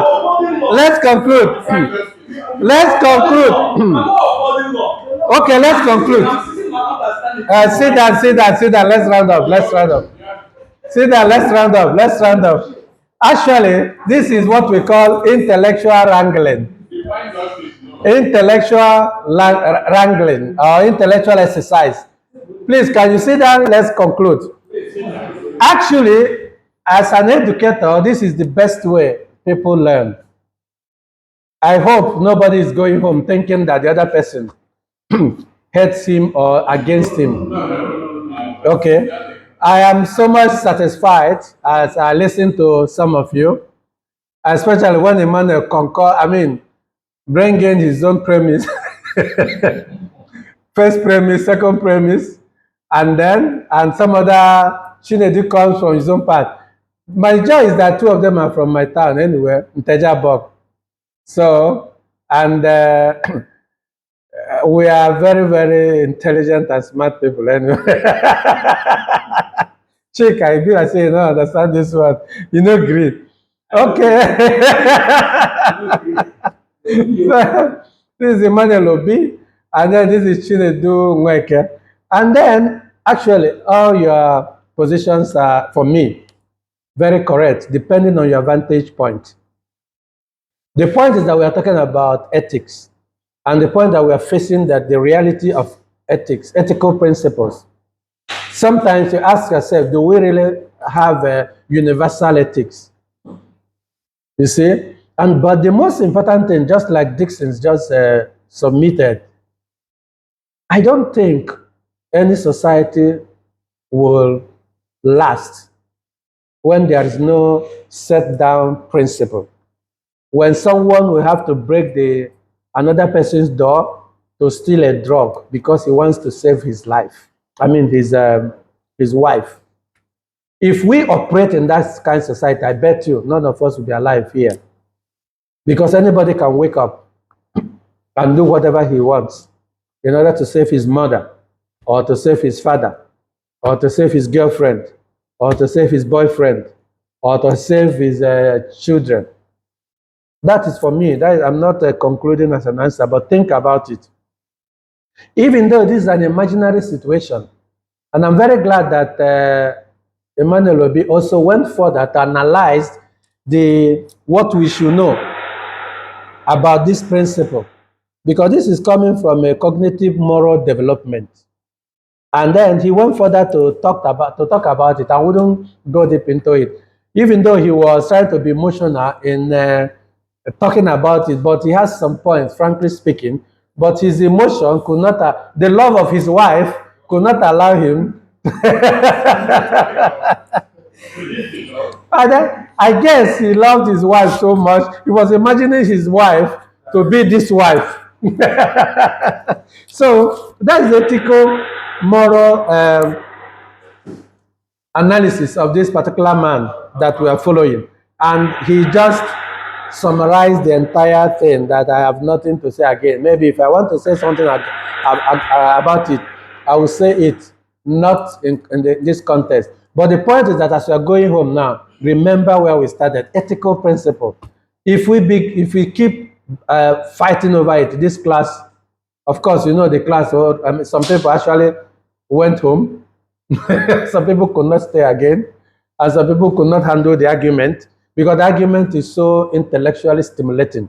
And that is what education is all about. So, but the point is that I don't have the final say. But then, the general aspect is that we are in Thailand today. They have their own ethics, or maybe let's call it rules and regulations. Whether you like it or not, you and I have to abide by it. That's the only one I know right now. And then you are a CM University student. There are rules and regulations about this particular university, and you must abide by it, and I must abide by it. That's what I'm sure of. But when we leave it to other complicated ethical dilemma, there are so many of them that we cannot solve in the class.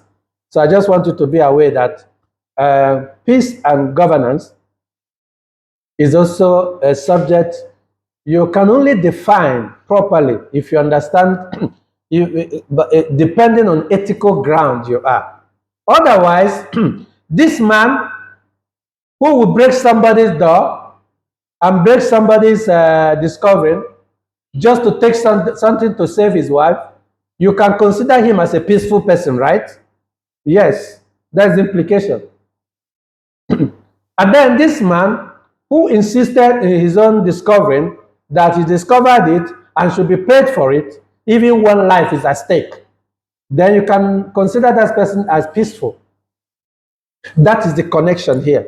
Because your own ethical stand will determine how you define what is peace. Suffice it to say again, your own ethical stand will determine what you mean by governance. Because, for example, in all our African countries like Nigeria, all the leaders who are stealing the public fund and then destroying life simply because, and saving the life of their family, you are now saying and justifying what they are doing. Because they're now taking the money belonging to Nigerian people and then sending their kids to the best universities, sending their families to the best places, because they're saving their children. You are now justifying it. And then some of you are here suffering. You know what you're going through to pay your school fees. You know what you're suffering in order to get your visa extended. You know what you're going through to survive. But the country you are coming from, there are leaders there who may have embezzled this money, taking care of their family, because that is what you're justifying. That's exactly what you're justifying. Because this man had to break into somebody's discovery to save his life. Okay, now, well and good. But don't ever criticize leaders who are taking the money belonging to you and I to send their kids abroad and then build the best house and build the best position. And the money belongs to you and I. So, hold it. I'm rounding up my class. Please, I'm rounding up my class. I'm connecting the connections. Because if we don't connect it, we may misconnect it or disconnect it or get it wrong. If you are supporting this man, then shut up. In any analysis in which you now say that politicians are not wrong, doing something wrong by using the money belonging to the citizen or belonging to people and sending their family because they love them. That's what we're saying too. Oh no, I'm concluding my class. So now, so no. Allow me. This is my class, please.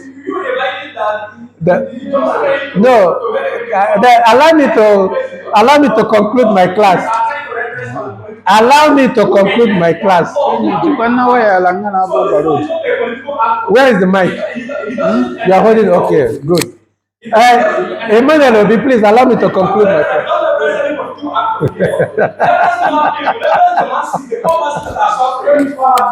You are talking about who have the access to embezzlement, who have access to control our funds.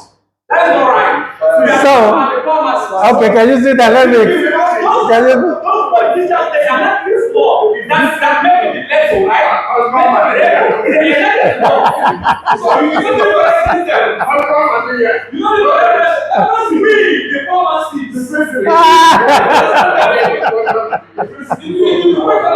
Okay, now. Then please, can you allow me to conclude my class, please?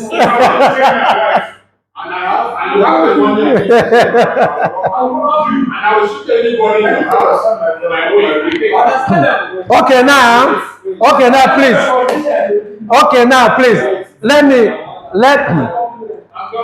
me conclude the class, please. Otherwise we are not leaving here. Manuel, please allow me. This is my class. Let me conclude it. Please, nobody should talk again. The linkage here is that if you are in support of this man to save his life by stealing what belongs to another person, then shut up. When any political leader is embezzling the money meant for general public to save his own family, sending them elsewhere, don't ever argue against it, because that is what you are supporting. So whatever is the case, I must appreciate you guys here, and then we keep talking about this. I think next week, most likely another lecturer will handle peace and governance, while I will take care of independent studies. Then the lecturer that will handle peace and governance, he may teach you about 4 weeks or 5 weeks, then I'll come back again. Because the class is my own class, but I invited him to assist me so that you will not get bored about me. You won't get tired of only me in the class. So with this, I thank you very much for today's class, and I would like all of you to summarize the class one after the other. Some of you have left because the argument was so... So now, can you give the microphone to summarize what they learned in 1 minute before we leave? Start with yourself. Just talk about one thing. Okay. Sorry, I will take more of your time. I think this is not my class, so I think there is a recommendation I want to give. Number one, we should know that right now we are abroad people. And being abroad people, there should be a change of perception, individualistic mentality, and a change of humanistic attitude when being, especially now we are in abroad. What am I trying to say? The way, for example, what just happened today, It's the same thing that is happening in Arere Market. It's the same thing that is happening in Ngba Road. But we are here to learn. Why are we learning? We are learning to do what? To know how to do what? Our moral conduct. You can't be arguing something and you are shouting, standing up, pointing at someone, doing as if you are fighting. Assuming someone is passing, they will just, oh, what is happening there? And those people, assuming those white people, they just run away. Why? Because they cannot stand in what we are doing right here. The way we are shouting, assuming somebody is here, they will just, oh, what is happening there? Are they fighting? Oh, the same thing that is happening in Ngba Road. We are people who are not enlightened. If you go to law court, interested in going see when you go to law court, they argue, but you see that it's a peaceful argument. You don't even know that they are arguing, but within them, they know that they are arguing. So what I'm trying to say is that if you can adopt this system, so that if we use this mentality and go back to our country, they will know that, oh, this person, he really studied abroad, because this is how he behaves or what he was able to do. Okay, thank you very much. This is wonderful. In this related... Oh, do you want to start the class again?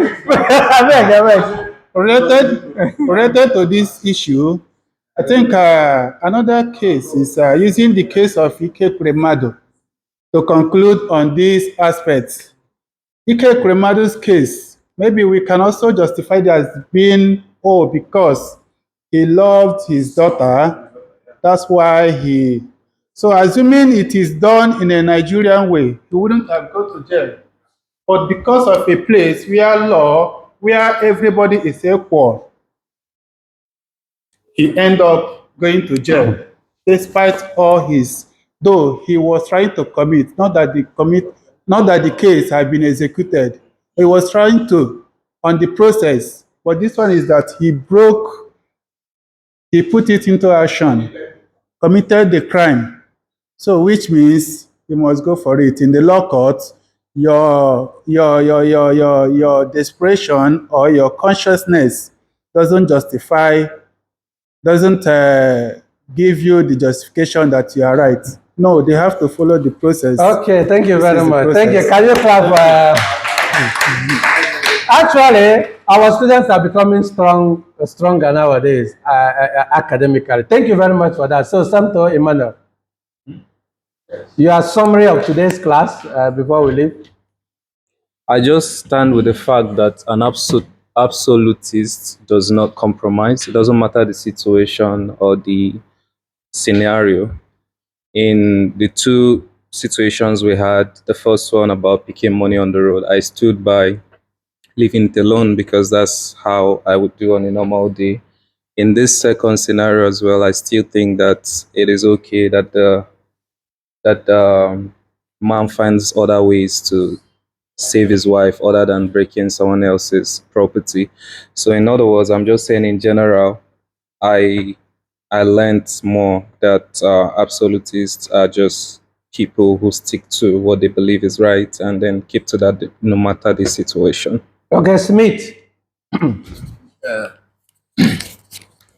Yeah, first of all, I want to say thanks for everything today. What you said about the topic, I got to understand about moral life and the ethic, based on doing good and doing bad, and life itself is not balanced.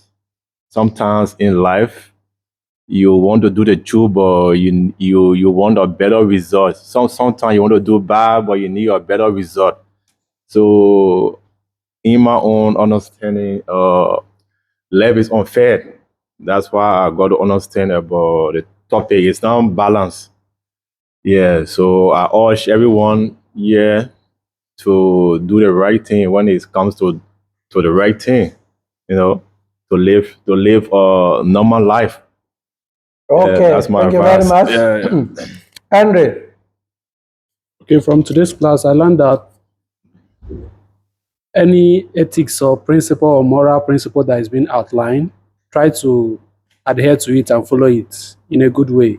If you don't feel it's not suitable for you, you can simply negotiate, like from the second example that was given in the class. Instead of taking laws into your hands, you can easily negotiate in order to convince the person to buy into your idea than breaking into the person's store, resulting to another crime. Okay, so just follow the ethics and the moral principle outlined to do something than either following your own way that you feel like that's the way it's meant to be. While you're not among the powerful people that can bend the rule, you're just a common citizen that can easily be wiped out anytime. Thank you. Mike? Okay, for me, what I picked from the class is that life does not always fit our perfect ideologies or our perfect rules, moral codes. That life is messy. Sometimes life can happen to you, and you find yourself doing that which you vowed or you are raised with, and you go against it sometimes. That is creating room for fluidity as a human being, because we're all humans and we make, and I don't want to use the word mistakes. I want to say, like, sometimes these things happen. You find yourself in a situation where you do something that you never imagined or believe that you can do. You understand? So I'm coming from the angle of fluidity, like giving room for that. So from today's class, I learned that no matter the moral code you're operating with, there should be room for fluidity. Okay, thank you, Michael Obidike. So we get to Shinedu, Michael. I understand that in as much as we are talking about morality, knowing the right thing, and not only knowing the right thing, doing it at the right time, life can happen. You understand? So you can come from absolutism, right, and relativism, right, at the same time, depending on the situation you find yourself at that moment. So. Okay, Simon Peter. Okay, in my own understanding, as an absolutist, you know, you have to follow the rules and regulation in doing things. But in this situation, what I would suggest, if I'm in that one position, instead of going to go and stay what that you cannot afford, I believe in negotiating more. Be able to explain to the person reason. There is a way you can talk to someone, be able to convince that person. So that's what I believe. Did you negotiate with me when you were having your visa? Sir, you know that. Huh? Did you negotiate with me when you are having your visa issue? Sir, yes, yes, sir. Actually, that's why I wanted to. Yes, I want to use it as an example, because during his own time, he was just coming here often and on, trying to find the best way forward, because he found himself in a very serious mess as at the time. So I just wanted to use that because this life, actually, the problem is that when we are very proud, we tend to create so many problems for ourselves. That is what I think. But if you are very humble, especially when you are on someone's authority, the best thing is to bend down, because that is not your own authority. If you want to take something that belongs to someone in his own office, I don't think society will work in that way. And you end up in agony most times. Okay, now can you give mic to Shika?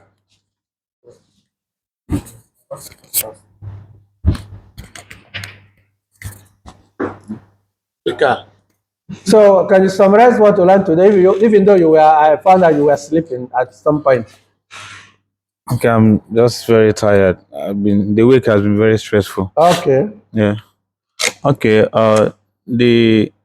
To summarize the whole thing, just let's work with your conscience. It's all about conscience, whether moral or no moral. But some people have already gotten a deformed conscience. There is No what matter we how call deformed, conscience formation. no matter how deformed your conscience is, there's always an inner part of it that tells you whatever Oh, you are there are doing people, all these robbers, armed robbers, and they move around. There are people who happiness when they kill people, serial killers. There are those people, but they still have. Because they're coming from you are assuming that everybody is like you. You are assuming that everybody is coming from. Yeah, I'm talking from my own perspective, Exactly. myself. So I'm not generalizing it. But then we need to come up from that comfort zone to give us what A general view. Yeah. Okay. Because you can't presume people are not like you.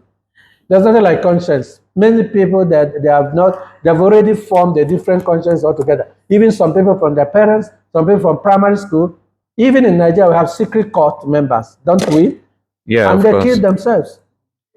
Okay, to generalize the whole thing, just like we talked about the money of the 1,000, when you leave it, is a very good way. It might wash away, and the money might not be used. And again, if you pick it up and spend it, okay, thereby is also in a way is good, because at that moment you might be having a problem, but it's a wrong attitude. Again, if you pick it up and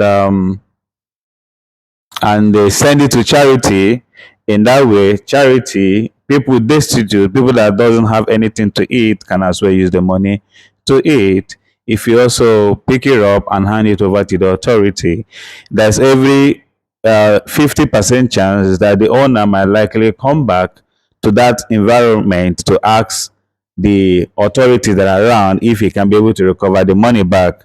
Then for something else, anything can happen. Okay, so to generalize the whole thing, there is no moral way that you will use that is right or wrong. But just make sure that whatever you are doing is coming from a good aspect of it. That is my conclusion. Okay, Obi Emmanuel, Professor, you seem to be the owner of the class today. Okay.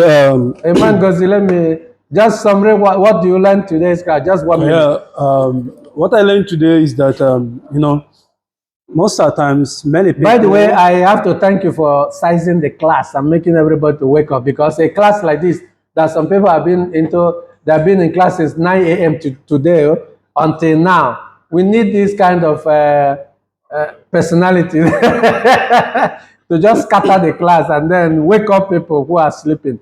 You made my lecturing today very easy. Otherwise, people should be tired by now. But your own position sized the class what it is today. Okay, continue. I'm just appreciating that. Most of the times, people uphold legality.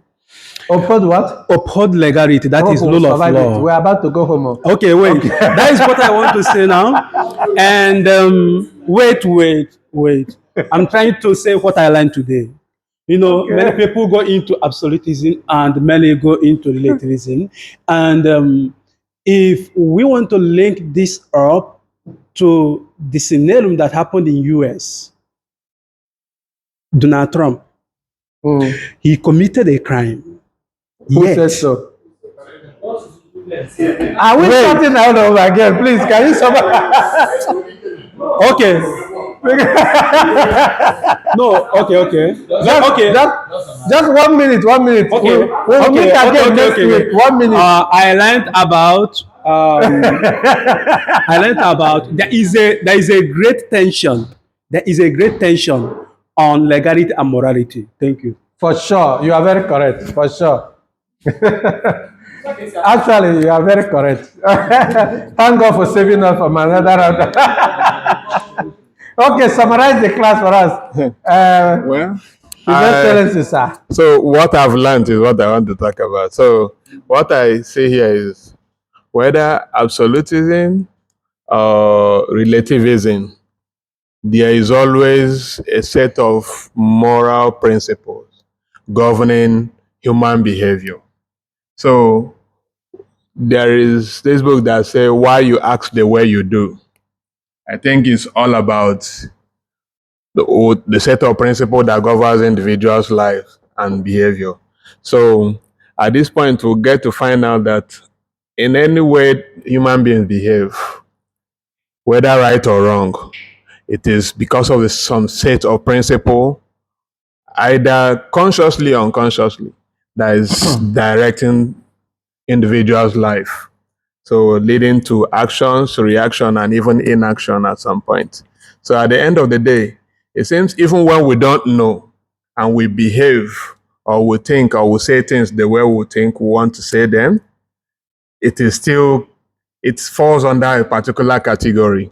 But the bottom line is, in every society, this set of principles comes to a point where it is built into law.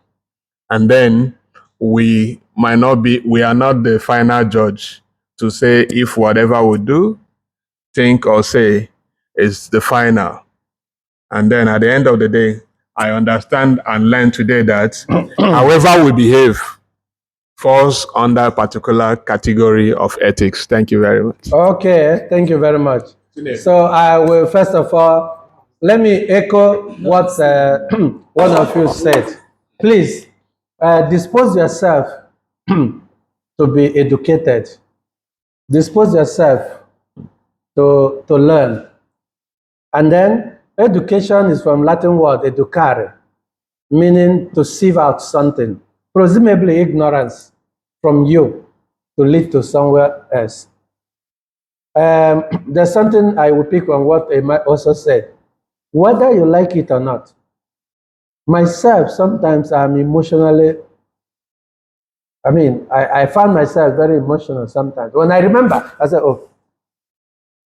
So sometimes we are all here to learn. Please dispose yourself so that you put in something different from what you came with. You are not here to be the same. I am not here to be the same. Otherwise, there wouldn't be any difference between us and those who are not in this class. So that's why I'm thanking all of you for opening up yourself today, because that's where the education comes in. When you demonstrate your ignorance, when I demonstrate my own ignorance, I learn from some of you. If you open up you can only remember in the rainy season, in order to get a yam, you have to cut it or something, and then the seed, is it the seed? You have to peel, cut it and then put it down. It will rotten. If you didn't, it will not sprout another one. So that is what education should be. You came in with something. I came in with something. I have to dismantle my assumptions. Certain things I go through in order to get something better. So that's what education is all about. I must tell you, as an educator, someone, not just a degree in other areas, but in education, I must tell you that today's class, I enjoyed it so much. And I thank one of you that is a real motivator, because that is where education comes in. I have to thank again Emma Obi, and I also thank Chinedu for standing on his own ground and taking responsibility, provided that his wife is saved. And I thank Dixon for becoming a moral reminder of what society should look like. Because whether you like it or not, without law in a society, you and I will not be here. But then be very careful what you are upholding. Because what you are upholding means that even as we are here, somebody will come and kill all of us because he wants to save somebody. Just be aware of that. So society is built on laws and norms and rules and regulations. Otherwise, we can't survive. So thank you very much for today. And at this, I end today's class. See you again next week. Thank you, sir.